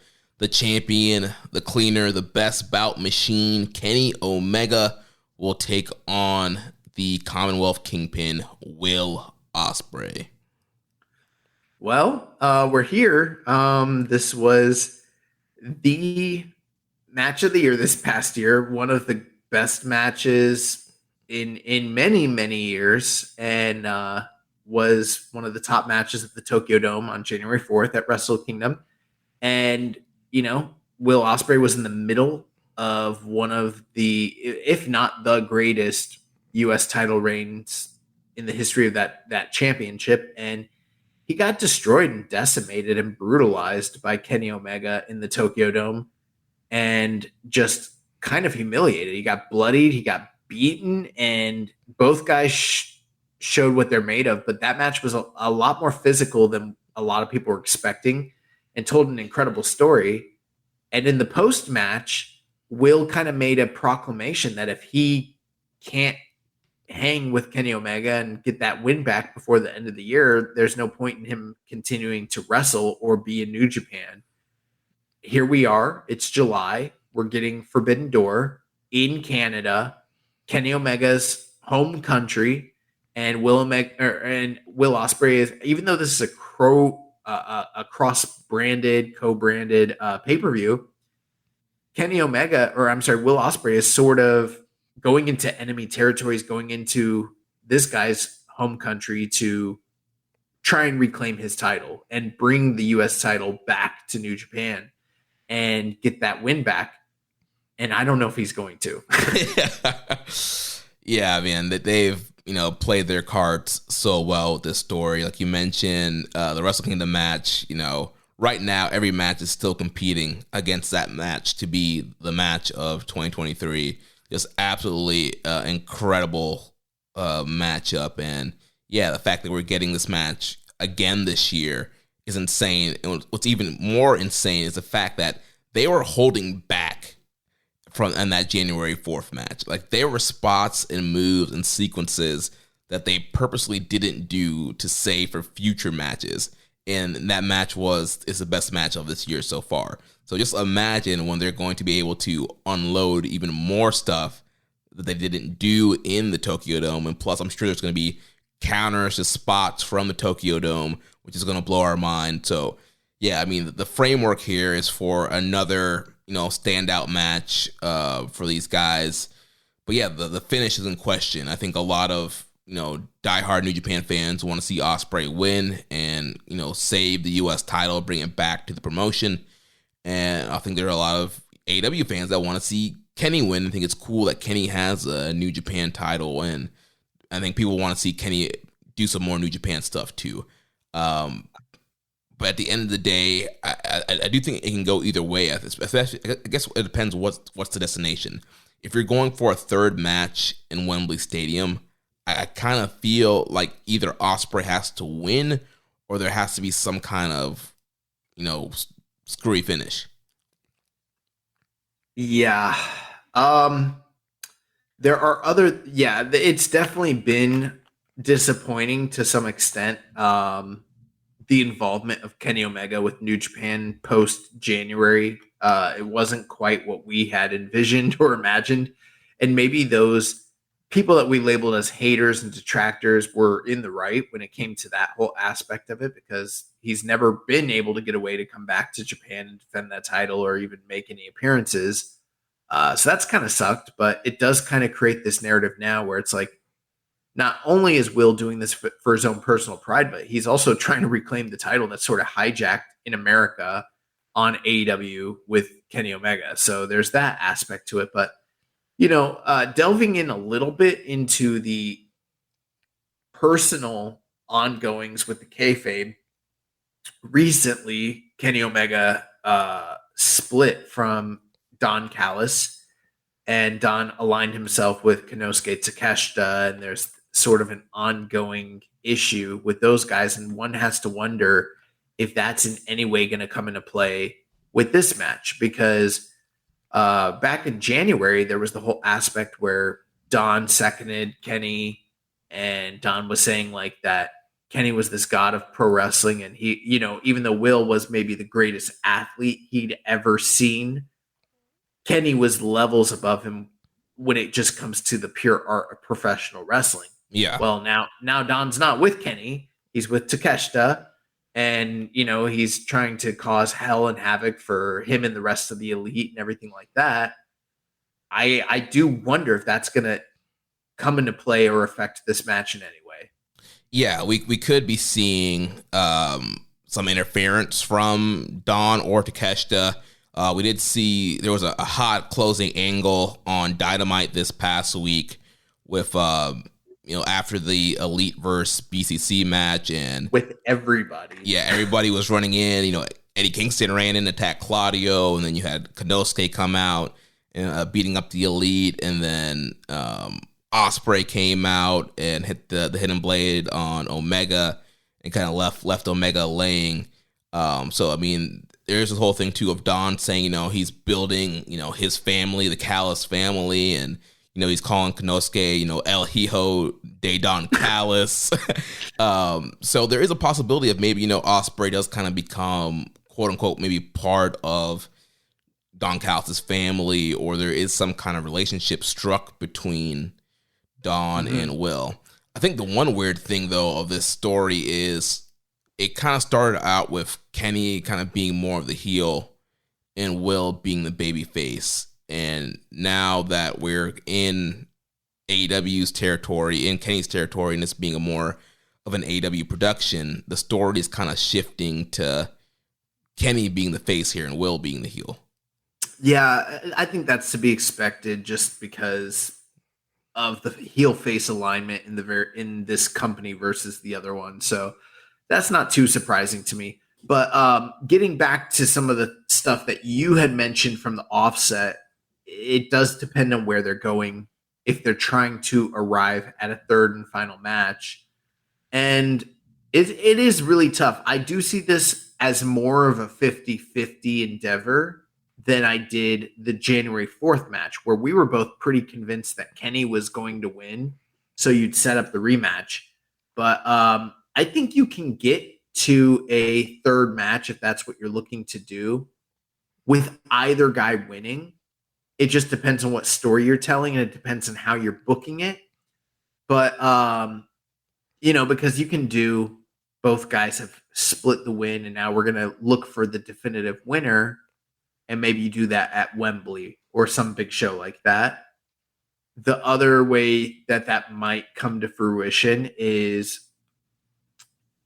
and this is what I'm leaning to a little bit more, and this is probably not what people want to hear, especially fans in New Japan, but the FTR versus Briscoe's booking pattern, where FTR picked up the win the first two times, and then in the third final definitive match, the Briscoes were able to finally vanquish their foes, win the titles, and come out the victors at the end of the feud. I sort of feel like that's where we're going, because I feel like if Kenny wins, then Will has something to continue to chase after. Whereas if Kenny if Kenny loses, I don't know that Kenny's going to keep chasing back after Will or after the U.S. title. He has other stuff going on in the company. His attention's going to kind of be diverted.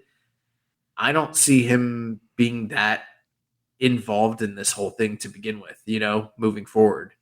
Yeah, I mean, I definitely, they could do that FTR Briscoe's booking pattern, and you can have the last match be a 2 out of 3 falls, and then Will gets 2 wins in one match over Kenny, and you kind of end with that kind of Will definitively, beating Kenny twice in one night.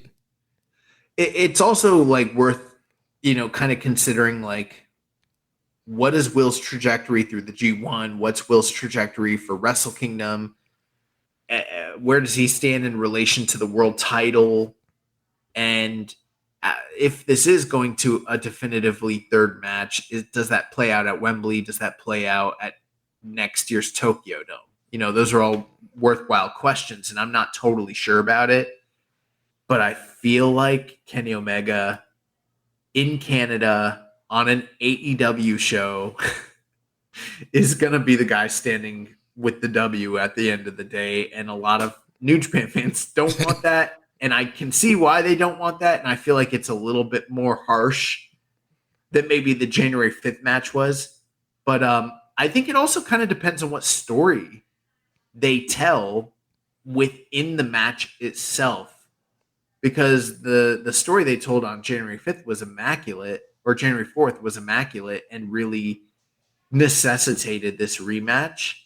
But they can kind of direct where the next chapter goes if they tell the right story within the confines of the match itself.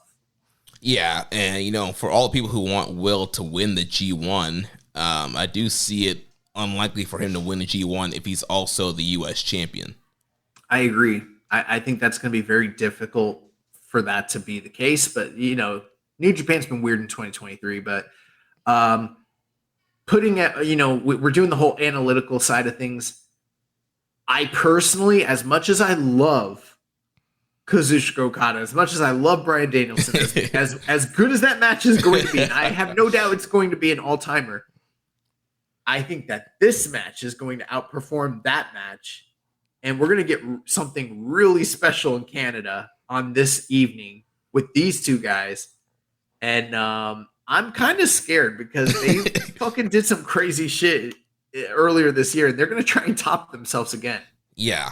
Again, they were holding back on January 4th. Imagine what they're going to do come this Sunday.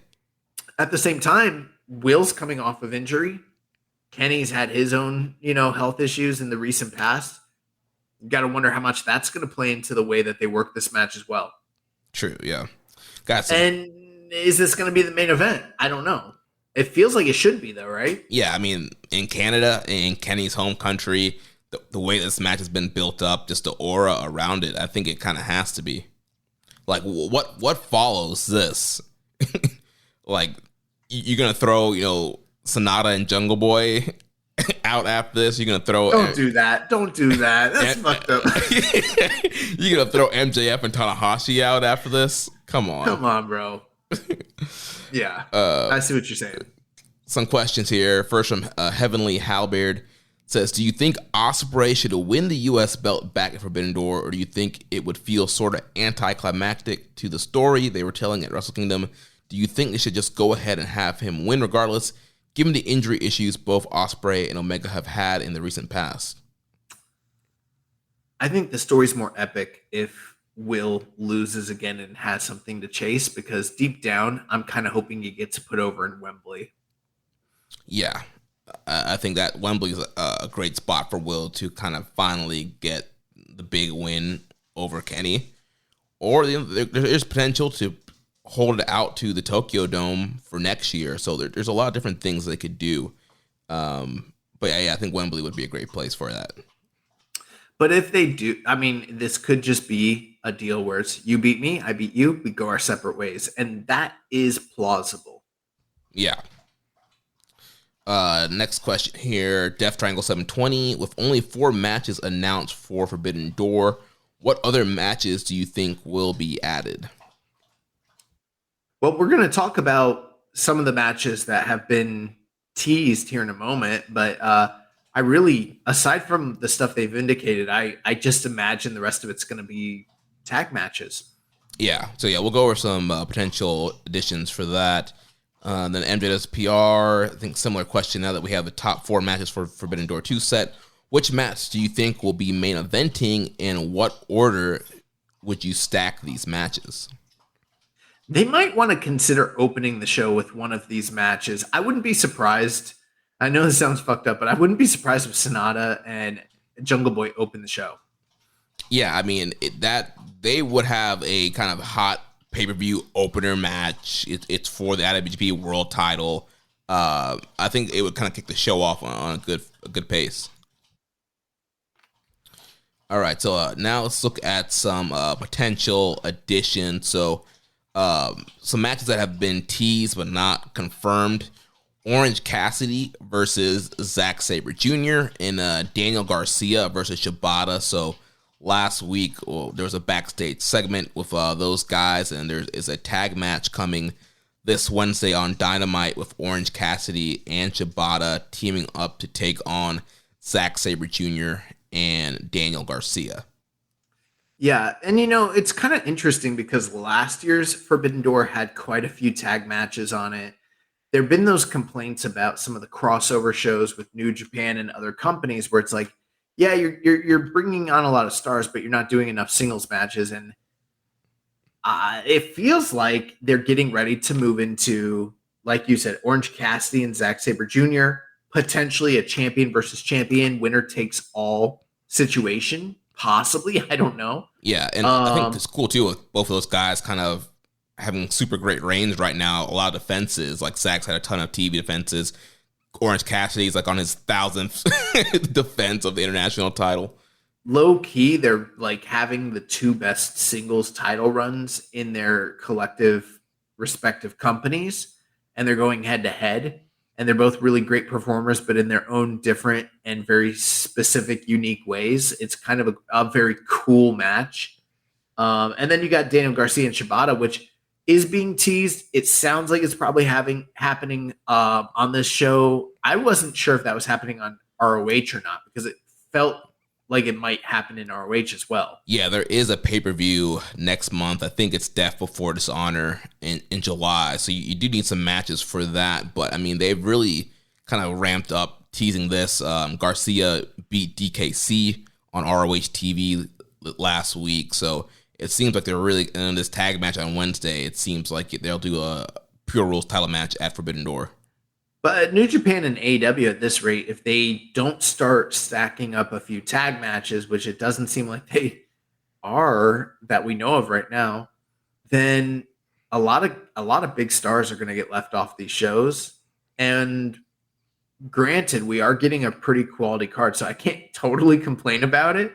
But I wouldn't. I mean, they've got such big matches at the top that I don't know that we need a bunch of other singles matches that are going to get less time. I'd be fine. I mean, some of those tag matches, those 6-mans and 8-man tags we got last year were really awesome. Yeah, I wouldn't mind having some of those on the bottom. Yeah. Another potential matchup, we could have the NJPW Strong Women's Champion Willow Nightingale take on the AEW Women's World Champion Toni Storm. They've kind of been teasing that on Dynamite and on Collision. There was a mixed tag with Willow and Sky Blue defeating Tony and Ruby Soho, with Sky Blue getting the win there. So you could kind of continue that rivalry and then have Willow and Tony champ versus champ. I mean, you want to get into the Stardom conversation? No, I'm just kidding.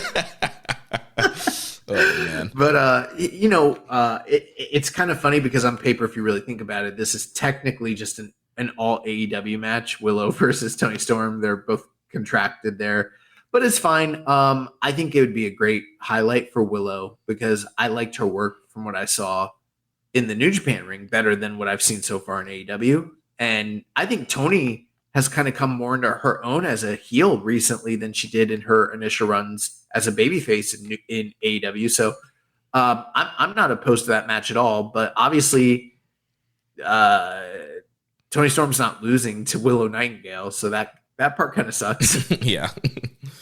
Another potential situation, we could get some kind of Jericho Suzuki either teaming or against each other. So this Wednesday, we're getting Jericho, Sammy, and Suzuki against Action Andretti, AR Fox, and Darius Martin.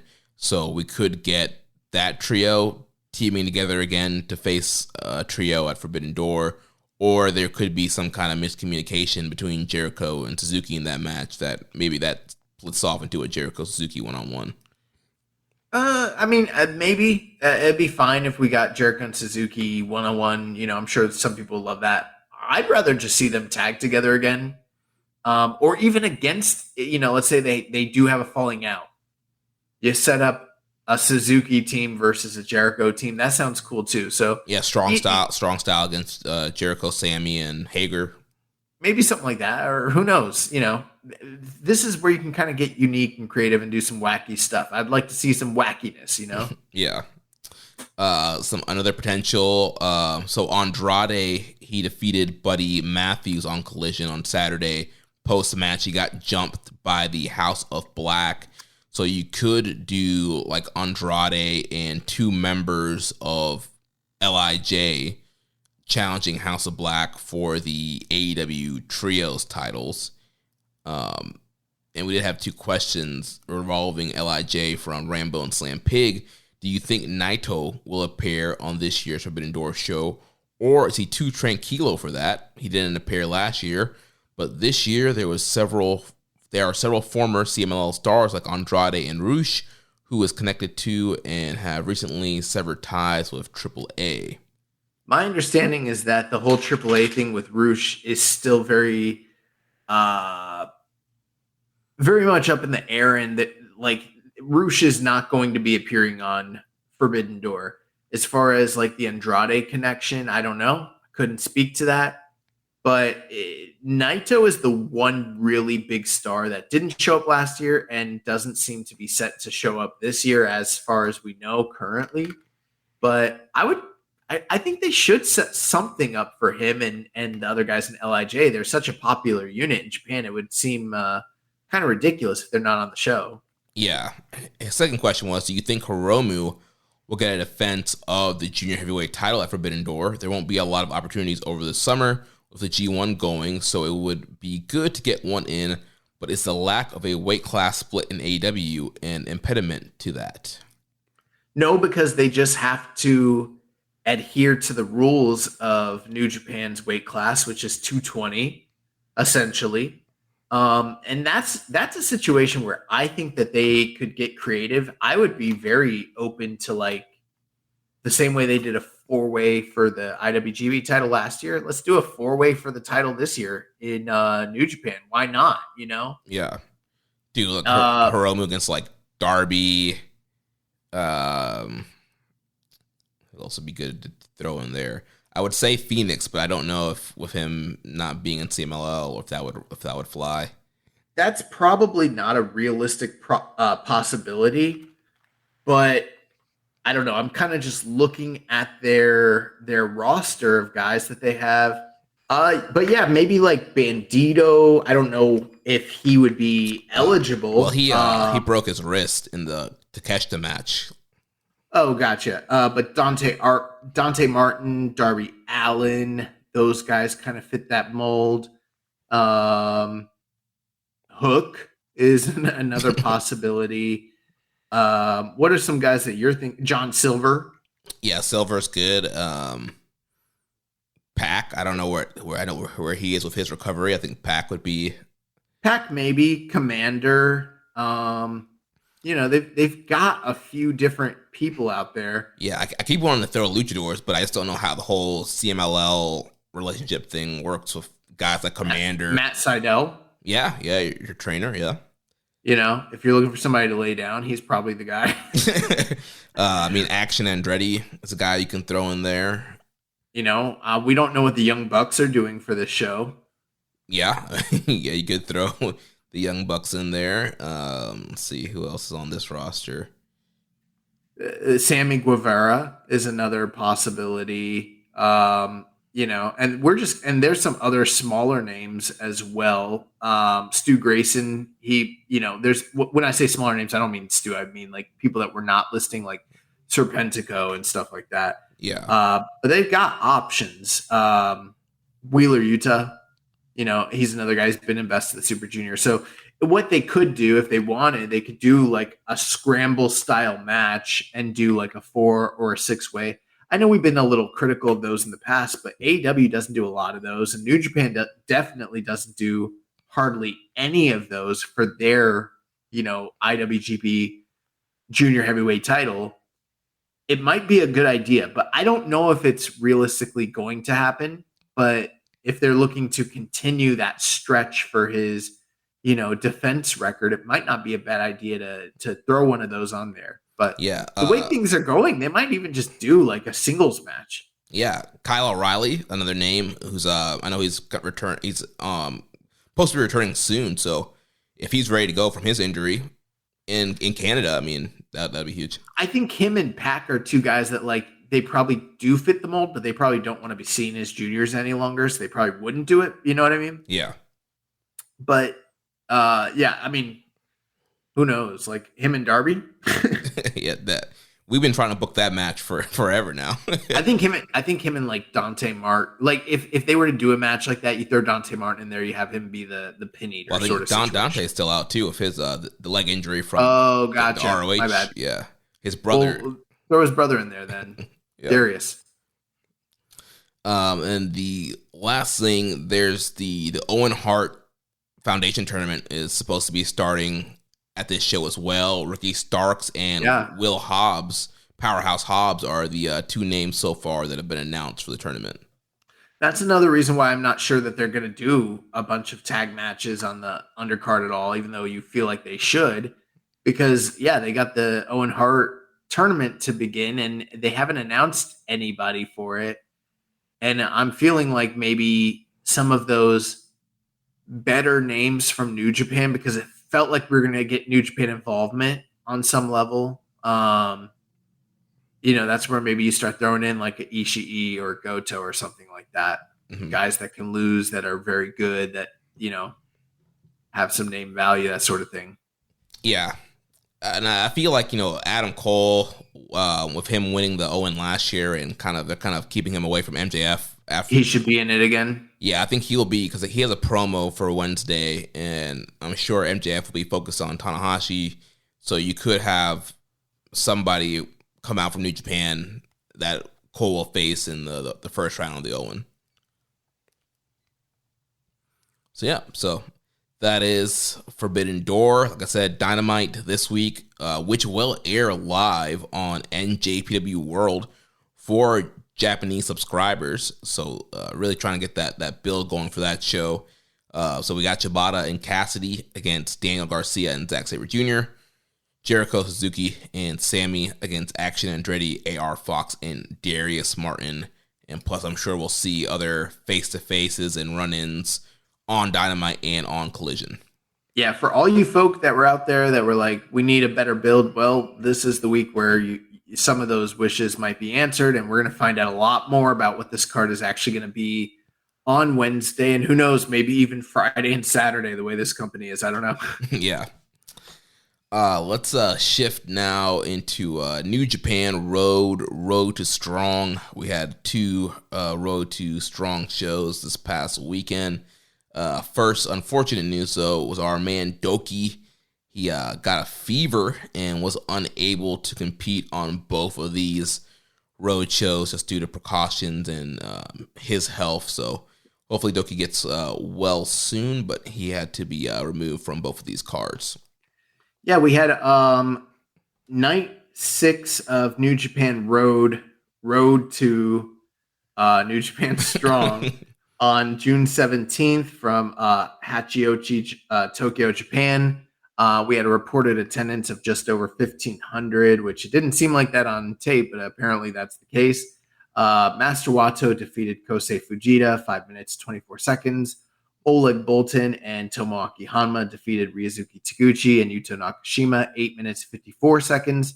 House of Tortures, Dick Togo, Evil Show, and Yujiro defeated the cast team of Hiroki Goto and Yano, along with Tenzan and Togi Makabe, 11 minutes and 17 seconds. The United Empire team of Francesco Akira, Great Okan, and TJP defeated the Bull Club War Dog team of Clark Connors, Drilla Maloney, and Geto, 11 minutes and 55 seconds. Bull Club War Dogs, Alex Coughlin, and Gabe Kidd defeated Oscar Luebe and Yoshihashi, 11 minutes, 39 seconds.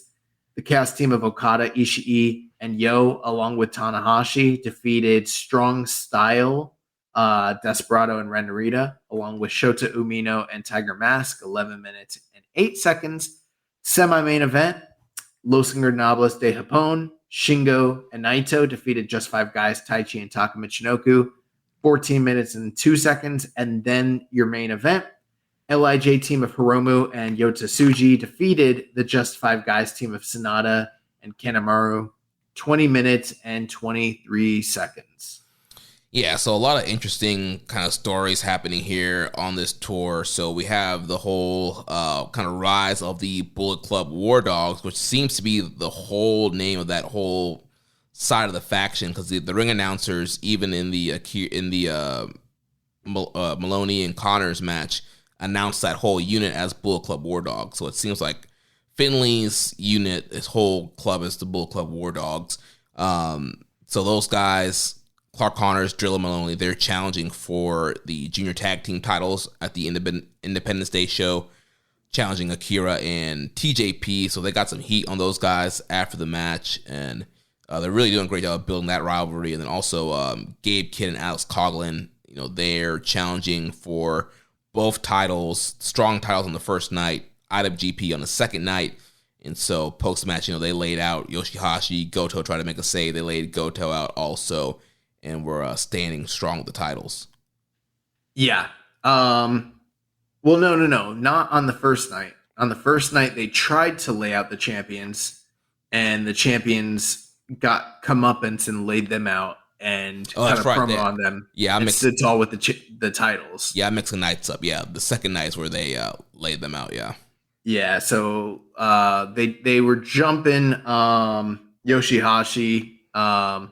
At that point, Goto came out, made the save, and they showed the War Dogs what was what. Got left them backpedaling and stood tall with the titles, cut a promo on them, and sort of embarrassed them.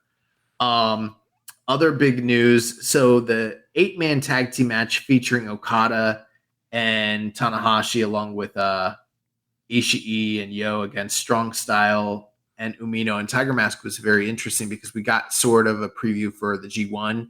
We saw a lot of tension in the match between Umino and Narita, where they're going to be in the same block and they're not working well together, and a lot of miscommunication, a lot of animosity, and it led to them being defeated.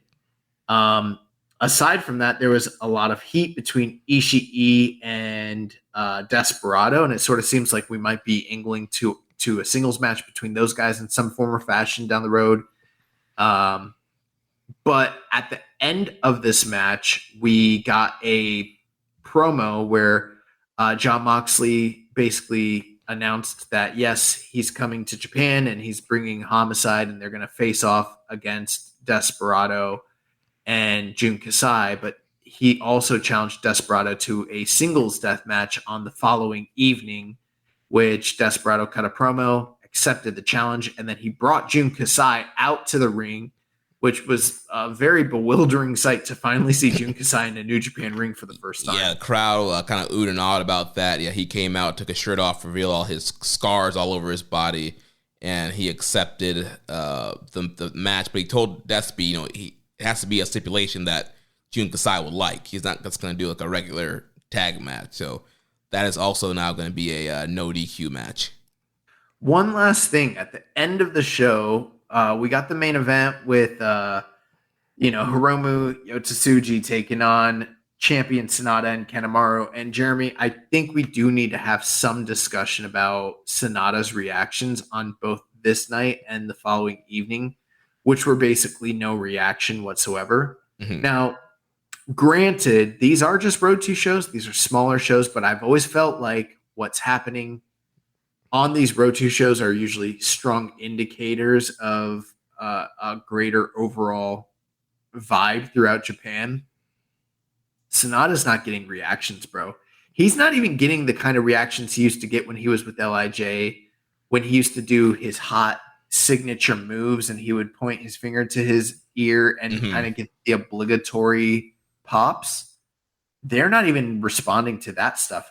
They started this match off with Sonata and Tsuji doing the house show. You go to the top rope, I go to the top rope. The whole red shoe is like, right. Yeah. And they were trying to pretend like there was some sort of reaction between the Yotas and the Sonatas, but there was no Sonata chance. There was no reaction when he came out with the title. There was nothing at all. And I do think that as much praise as I've heaped on the title reign and as strong as he's looked, this was the first time in this title reign where I felt like both times the look on Sonata's face was one of bewilderment and uncertainty. He didn't look confident and he wasn't getting reactions. And most of the time during the matches when he was wrestling and he was doing his big spots like the dive to the outside, the skull end and the moonsault, it was crickets, bro, for real. And it would just be one thing if the crowd was dead, but they were responding to Tsuji and they were really responding to Hiromu. They were not responding to Sonata. Yeah, I think the first night they were in, I don't know if it was Hiromu's hometown. There was something with some Hiromu connection with the city that they were in. They were in Hachioji. I looked it up a little bit. It's a part of Tokyo. It's like 500K. It's not necessarily a small outpost. You know what I mean? Yeah. It's kind of metropolitan.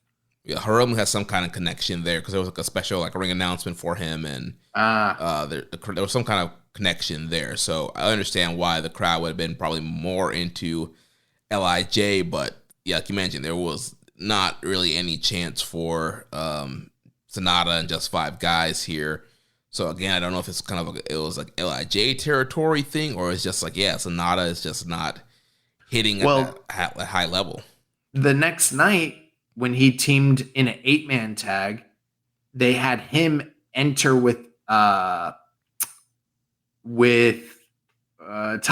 and him and Taichi went through the crowd as opposed to going down the center aisle. and Taichi sort of led him, and they interacted with the crowd and like slapped hands, and he got a better reaction from that sort of method. But he still looked very dejected and sort of when they gave him the ring announcement that night, he also didn't get any sort of chant or any sort of pop whatsoever, and that was in Sakura in Chiba. And he used to get reactions before this character switch. You know what I mean? Yeah. Well, So I am wondering if the domestic crowd is even. I mean, on the big shows, I hear him get reactions. They're not massive reactions, but on these smaller shows, just recently, I know it's anecdotal, but he's not getting reactions, man. It's true. yeah. I mean, maybe they saw the Dominion match. You saw that, hot newcomer Yota Tsuji. Like, Tsuji's getting reactions on both. Tsuji had hot reactions on both shows, and Tsuji was kind of a dick. Like the whole time they're like announcing him, Tsuji's like smiling next to him and like taking away from his shine. Like he kind of knows what the score is, bro. yeah. So yeah, I don't know what they're gonna do with Sonata. He might be coming off that belt real quick after G1. The next night we had New Japan Road, and this was titled the Yuji Nagata Produce Blue Justice 12 Blue Justice Returns, celebrating Yuji Nagata's anniversary in wrestling. They had a slightly better crowd of 1,700 and some change. Opening match, Kosei Fujita and Ryohei Oiwa, they wrestled to a 10-minute time limit draw. After that, Oleg Bolton and Rizuki Taguchi defeated Asuka Loewe and Tiger Mask. Following that, there's an 8-man tag team match as Yano, Yoshihashi, and Makabe defeated the 4-man team of House of Torture. Following that, the United Empire team of Akira, Great Khan, and TJP defeated the Bullet Club team of Clark Connors, Driller Maloney, and Ghetto. After that, the tag team match between the Bullet Club War Dogs, Alex Coughlin, and Gabe Kidd, they defeated Hiroki Goto and Yuto Nakashima. Third from the top, Shota Umino and Strong Styles, El Desperado and Ren Narita defeated the Chaos 6-man tag team of Okada, Tomohiro Ishii, along with Tomoaki Hanma. Semi-main event, the LIJ team of Hiromu, Shingo, Naito, and Yota Tsuji defeated Just Five Guys team of Sonata, Taichi, Taka, and Kanemaru. And then in your main event, we had Hiroshi Tanahashi, Master Wato, Satoshi Kojima, and Yuji Nagata as they defeated the All Japan team of Zenichi Shin Jidai, which is the team of Atsuki Aoyagi and Kento Miyahara, Yuma Anzai, and Yuma Aoyagi, 23 minutes and 51 seconds.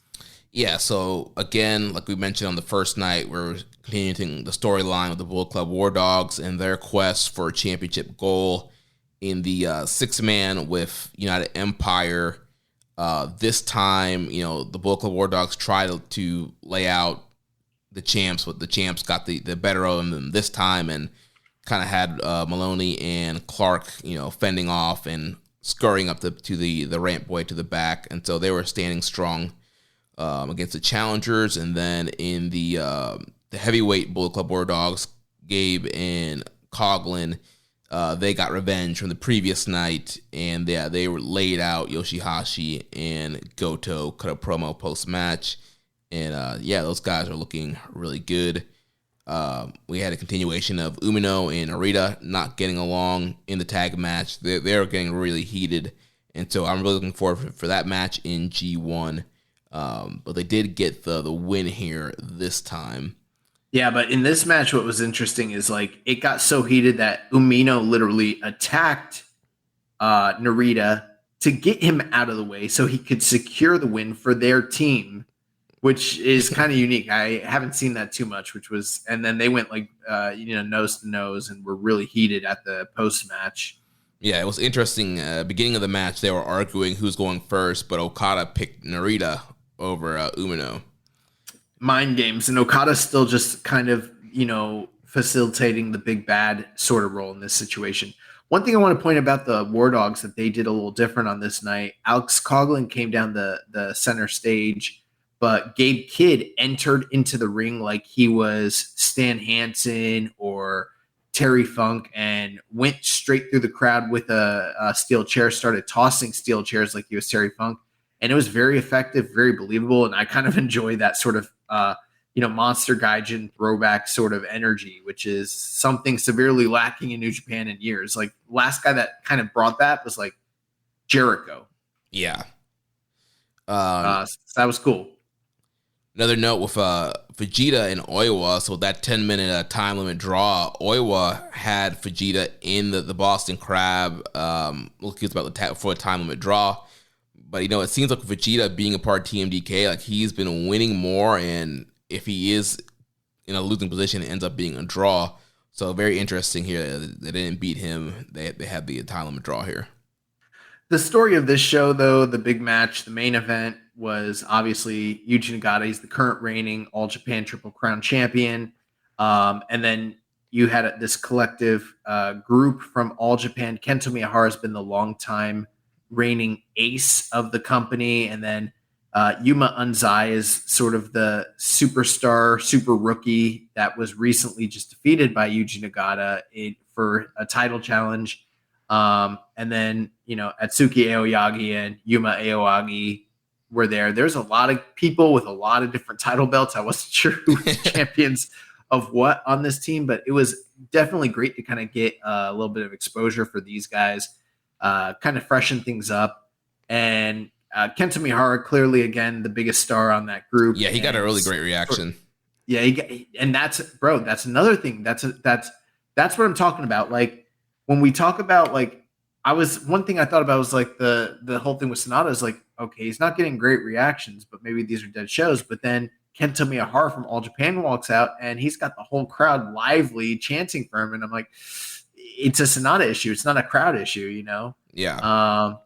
So that there's something to be said about that. But ultimately, Nagata picked up the win with one of his Nagata locks, which he hit a version of the Nagata lock that I really love, where he traps the arm in a crossface and uses their own arm to choke themselves out in the crossface. It was fucking awesome. Yeah, it was dope. And then post-match, he was challenged by somebody, and I should know who it is. I think it was probably one of the Aoyagis, but I don't follow All Japan, so I don't know. Yeah, I don't know which one it was either, but yeah, he got a challenge for a title match. And I know they're building a title match, and actually there was someone on commentary from All Japan as well, and I wasn't sure who it was. Yeah, well, it would have been nice if we had some English commentary. Yeah, it would have been nice if we had some English commentary to kind of clue us in on what's going on. We did have a question. Death Triangle 720 says, who do you think of the returning talent has been the best showcase so far? I mean, I feel like Narita, Tsuji, and Umino have all been showcased well, and I think those three guys, are kind of standing out of the pack of guys who have been coming back. Yeah, it's too soon to tell. Honestly, they've all had their own growing pains, but if I were to answer you today, I think Tsuji.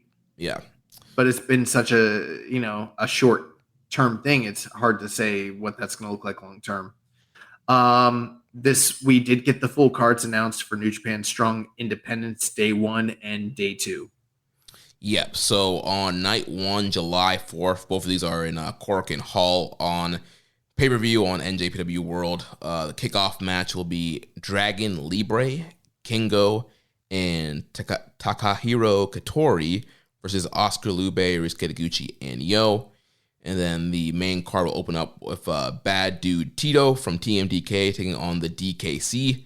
We'll have Alex Zane, Lance Archer, and Ray Oiwa against the Team Filthy team of Jarrell Nelson, Royce Isaacs, and JR Kratos. Filthy Tom Lawler will take on Kosei Fujita. Eddie Kingston and our good friend Rocky Romero will take on Gato and Kenta.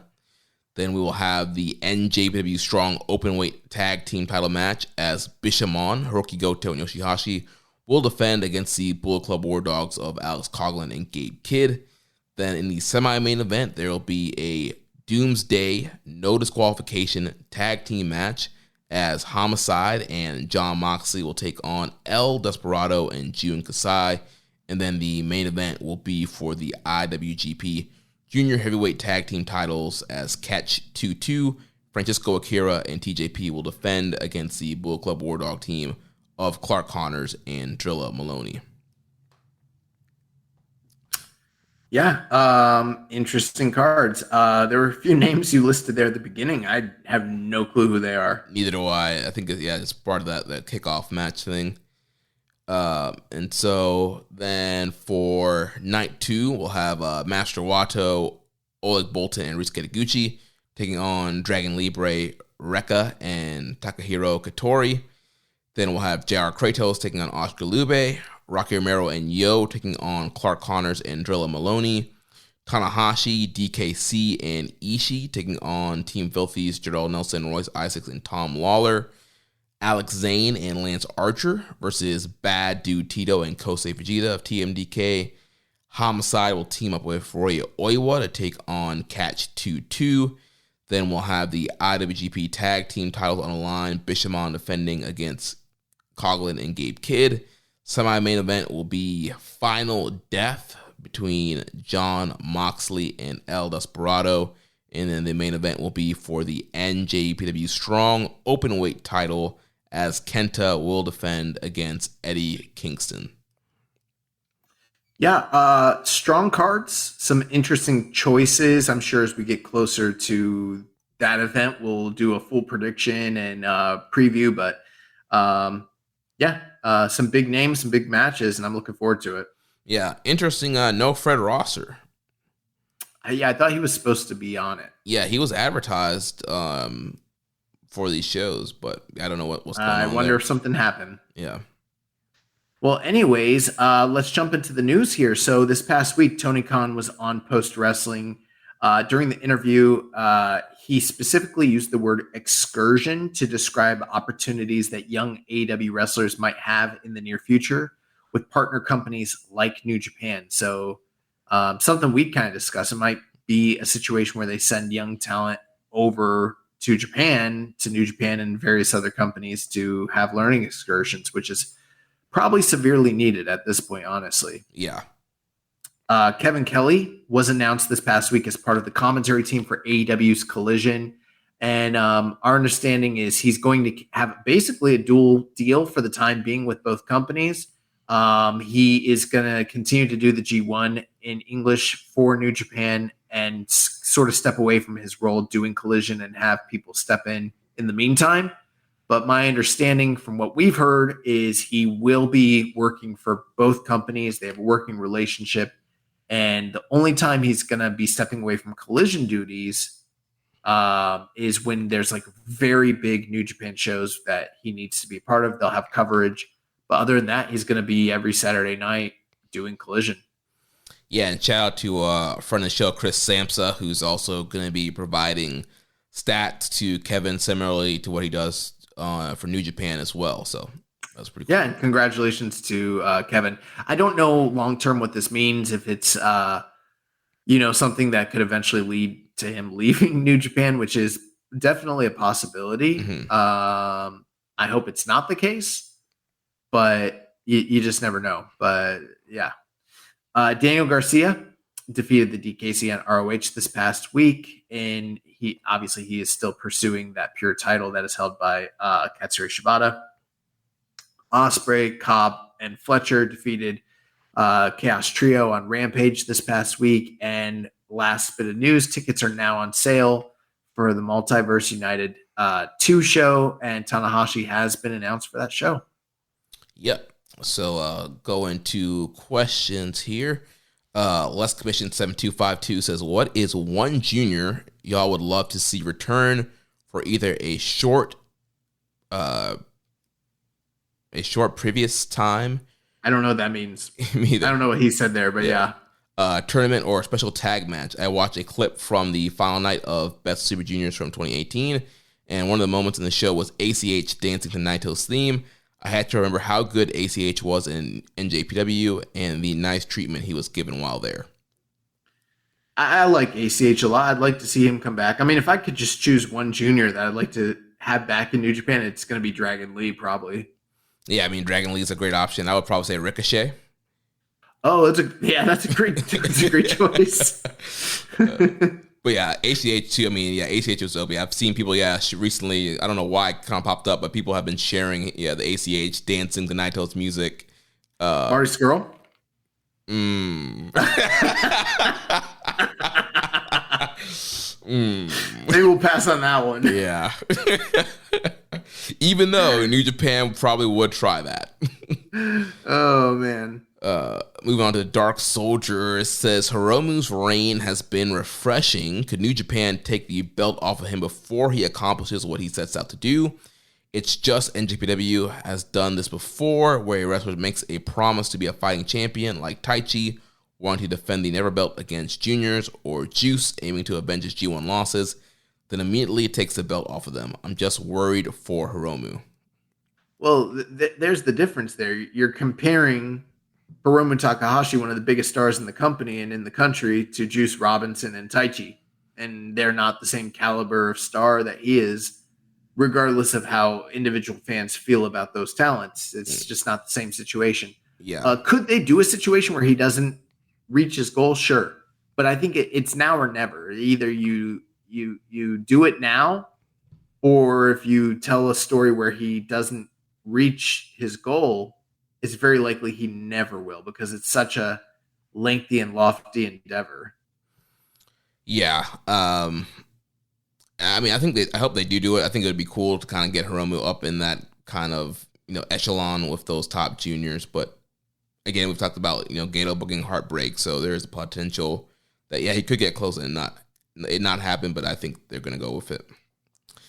Next question, he says, guys, I love you too. You guys are always a great and dependable listen every week, but I need to know just why do you think Moxley is better in NJPW than he is in AEW? It just sounds like ridiculous fanboy behavior. Moxley, since day one in AEW, has been treated like a top guy, multiple-time world champion, and always in top angles. When he isn't in the world title picture, his grudge angles are equal to that of the world title scene. Moxley in NJPW is just an upper card guy, and while his presentation and matches are great, how can you so easily just chuck his success and status on AEW's side so fast? AEW has problems, but they've done right by Mox his entire time there. Yeah, I mean, that's all true. I'm not denying any of that. When I say I like him better in New Japan, and this is taking I don't want that to sound like I'm diminishing what he's accomplished in AEW, or that he isn't great there, because he is. I mean, there's a reason this guy has won Wrestler of the Year. What is it? Twice. Twice. Is it just twice? Yeah. Okay. Just twice. Just 2 times he's been the top wrestler in the entire industry while he's been there. And make no mistake, as cool and as good as a lot of his work in New Japan has, it's not because of what he's done in New Japan. It's because he's an industry leading guy in AEW. I get all that. I'm not denying it. He just feels cooler in New Japan than he does in AEW. Yeah. And he just does. He feels cooler. He's got better music. The Death Rider name is a cooler name than the name that he has when the Paradigm Shift. Yeah, that's cool, I guess. But the Death Rider is badass. I also like when he might not be doing this anymore, but when he first came back and he was wearing the biker shorts and the wrestling shoes, I thought that was such a cool look, as opposed to the army fatigues or the cargo pants, that sort of thing. Mm-hmm. He actually explained on Renee's podcast why he. I heard that, yeah, but and that made me kind of sad that he's not gonna go back. I hope he goes back to it, because I liked when he was wearing that, but he seems to have a certain reverence and appreciation for Japan that maybe he just doesn't. I'm not saying he doesn't bring that same intensity sometimes to AEW, he does, but it's really hard to maintain that every week when you're doing weekly episodic television. But when he shows up in Japan, boy, does he fucking show up. And it just feels special, and it feels real, and he feels dialed in and plugged in a way he doesn't always feel in AEW. I just personally enjoy him more in New Japan. The other thing too, as great as everything he does in AEW is, and he's done some great stuff, let's not gloss over the fact that he does some hokey shit in AEW too. Sometimes he gets into some really kind of goofy, hokey, maybe not the way I want wrestling to be presented sort of environment. And I could probably point to certain things like when he's doing comedy with Eddie Kingston or some of the stuff with his feuds with Jericho and MJF. And I'm not completely dismissing the entire programs, but there's definitely been times where I'm like, and then lately in the Blackpool Combat Club, like his promos, I just don't get it. Like they don't connect with me. This is not the guy that I see as the top star. Again, I love Mox in AEW. I like him better in New Japan. He's cooler in New Japan.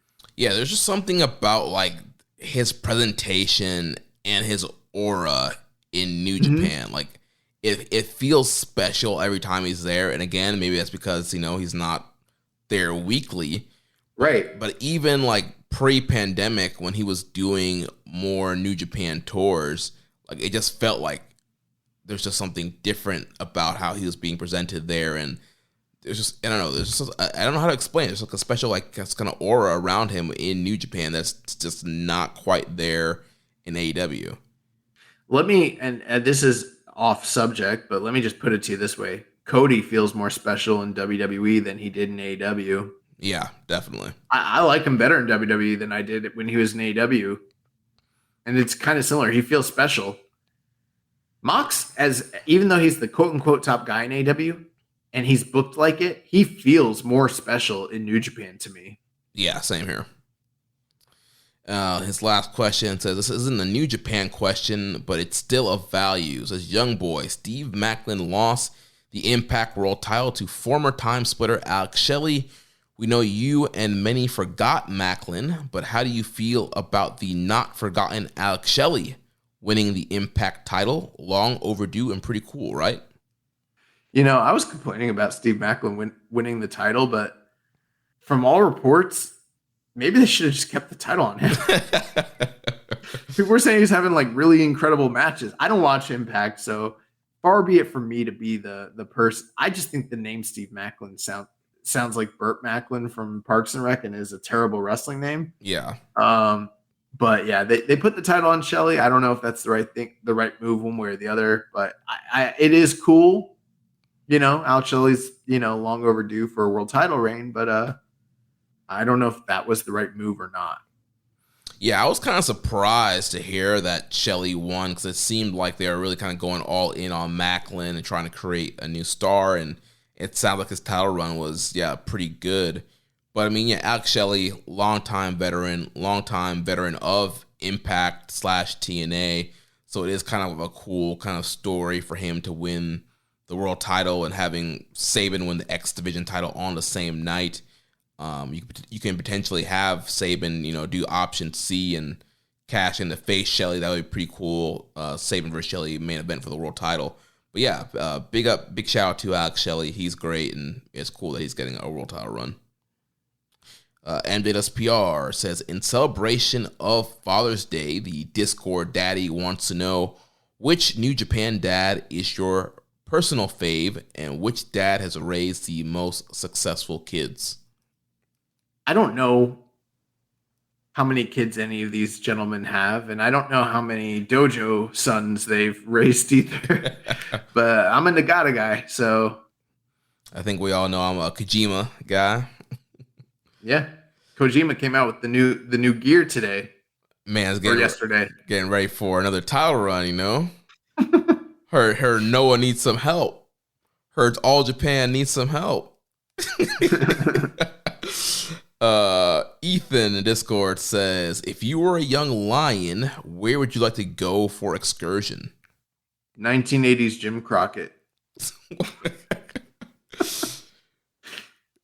I think he means like a realistic, like if you're a young lion right now, where would you go on excursion? I don't know. CMLL, I guess. I don't know. Yeah, CMLL, learn to do the flips, do the lucha. Get the big pops. Somewhere secret.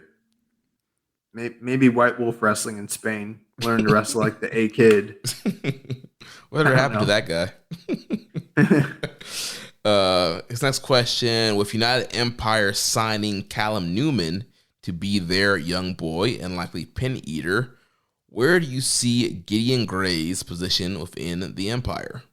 Yeah, where the fuck is Gideon Gray been? I missed that guy. He's been in Rev Pro. I think he has some big singles match coming up. Bring him back. Free my dog Gideon. Yeah, Gideon Gray was definitely a helpful part of that presentation and a welcomed part of that. I have some questions here from email I forgot to put on from Barry Walsh. Says, hi guys, I had thought about the point you made about Sonata wrestling to his opponent's level. Is this a test to see if he can carry younger wrestlers to good matches like how Okada can? And if he can, it proves he is right at the top.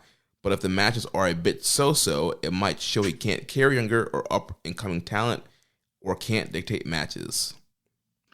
Yeah, I definitely agree with that. And I think that's plausible and probably likely the case. And I think it also will speak to whether or not they want to keep him at the main event level beyond just this title reign. Yeah, I mean, dude, those young guys could show him up, and it could not end up being a good tournament for him with all those guys like so hungry and super talented. Dude, Tsuji's already showing him up. Yeah. Barry also asks, he says, do you think the small moments of Evil and Show not being on the same page in Best Super Juniors is foreshadowing Show turning on Evil and joining Finley's new Bullet Club? Murder Machine Show seems like a good fit in the group, but would they have too many juniors, and can Show even be salvaged at this point? What's the question? He's asking, remember the teasers of Show leaving Evil, if that's for Show to leave House of Torture to join Finley's Bullet Club. I don't know. Maybe. Yeah, I don't know. It's hard to speculate on the whole trajectory of that whole thing. Yeah, honestly, I feel like that ended up just kind of being one of those in-tournament storyline things, and I don't think anything else is going to come from it. I mean, I do think Show could be salvaged, yes, with better booking and less interference and all the gaga, but it seems like that's the role they have for him, and I don't really see him fitting the kind of new aesthetic of Finley's Bullet Club. Well, that's it for questions. Let's move on to recommended match of the week. So last week for the excursion match of the week, I recommended Zack Sabre Jr.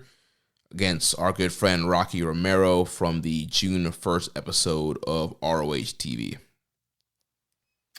Okay. Yes, so I did watch this match shortly before we recorded, and it was interesting because I feel like from a technical aspect, did you watch this, Jeremy? No, I haven't watched it yet. Okay. From a technical aspect, I mean, this was top-notch, like pure style grappling professional wrestling. It's something that, like, if we did this match in, say, like my dojo with Matt watching us, he would be praising the shit out of it. Like, he would love this match. But this crowd did not give a fuck about anything that was happening. And it's because it was one of those ROH tapings taking place in front of probably a pre or post show for Dynamite or something like that. They just were non-reactive to Rocky, to Zach, to anything they did. And it was a really great match. I mean, but the crowd was dead. With that being the case, I mean, obviously it was pretty clear that we were always going to get Zach retaining. I think Rocky being able to kind of delve into some of that Yave styling plus his international indie influence, he more than held his own against Zach when it came to the chain wrestling element. Very, very effective. Both guys countering one another back and forth. And the match went like just over 10 minutes, around the 11-minute mark. And ultimately, they kept countering pinfall attempts into submission attempts. And ultimately, Zach caught him in a really beautiful twister, which if you've never seen a twister, it's pretty gnarly submission hold on the ground. And the crowd didn't seem to even know what they were looking at. Yeah, Rocky tapped out like 11 minutes and some change. I enjoyed it a lot. I could not give this a nom for, recommended match of the year. It just didn't have that vibe or energy, but still a fantastic effort by both guys. Nice. Then for recommended match, you recommended Shibata versus Kota Ibushi from G1 Climax 25. Oh my gosh, this match was freaking awesome. It kind of reminded me in a way of the Taichi Ibushi match where they're just kicking each other, except this one was faster paced and I felt like they were hitting each other harder. And yeah, these guys were kicking each other so hard in this match. And there's the great sequence towards the end where they're hitting all these big strikes and then kicking out at one. They exchanged like several pinfalls, kicking out at one. That was awesome. Young Ibushi, his just jumping up for like the golden triangle, like he just hit it so smoothly than I've ever seen him do it before. And just, incredible back and forth and just really hard hitting, intense matchup, ending with Shibata finally getting the PK and getting the win. Great matchup. Great recommend here. Nice. So I'm looking at the recommendations, and you gave me Ishii versus Katsura Shibata G124. Have we not? I feel like we've reviewed this match. Shibata versus Hanma? Oh, bro, I misread that. I read Tomohiro Ishii versus Shibata, and I was like, I know we have. No, I know. Yeah, because I looked on the list to make sure this wasn't on there. Okay. Yes, this match rules. Yeah, I'll watch it again. I love this match. Never mind. Sorry about that. Yeah, so your recommended match of the week is Katsura Shibata versus Tomoaki Hanma, G124, right in the height of Hanma Mania. That makes all the sense in the world. My bad. My excursion match of the week is Will Ospreay versus Robbie X from 1PW No Turning Back, Saturday, February 18th of this year for the 1PW World Title. And it's got a very, very high rating on Cage Match. Dave Meltzer went 4 3/4 on it. So nice. And I did send you the link. It's available on YouTube, so all of our listeners can also watch this for free. Nice. Definitely looking forward to checking that out. And that's going to wrap things up. So next week, we'll be back to review Forbidden Door. And if you enjoyed today's show, please consider making a donation. Visit socialsuplex.com/donate and click on the donate button under the Keeping It Strong Style logo. Make sure to connect with us on social media. On Twitter, the show is at KI Strong Style. You can follow the network at Social Suplex. You can follow me at Jeremy L. Donovan on Facebook, facebook.com/Social Suplex. Also in the Wrestling Squared Circle Facebook group. On Instagram at Social Suplex. On Reddit, I am the Pro Black Guy. Josh is Keeping a Strong Style. You can email me, jeremy@socialsuplex.com. Check out our Discord server, Social Suplex Podcast Network, and check out all the shows that we have here on the Social Suplex Podcast Network. One Nation Radio, hosted by Rich Latta and James Boyd. The Grave Consequences, hosted by Caleb and Maserati. All Things Elite, hosted by Floyd and Austin. The AEW Match Guide podcast, hosted by Sir Sam, and the Great Match Generator, hosted by Danny Kukler. Don't forget to subscribe and leave a rating and review. And we will catch you next week on Keeping It Strong Style, the ace of podcasts. Ichiban, bitches. Thank you for listening to Keepin' It Strong Style. We'll see you next time.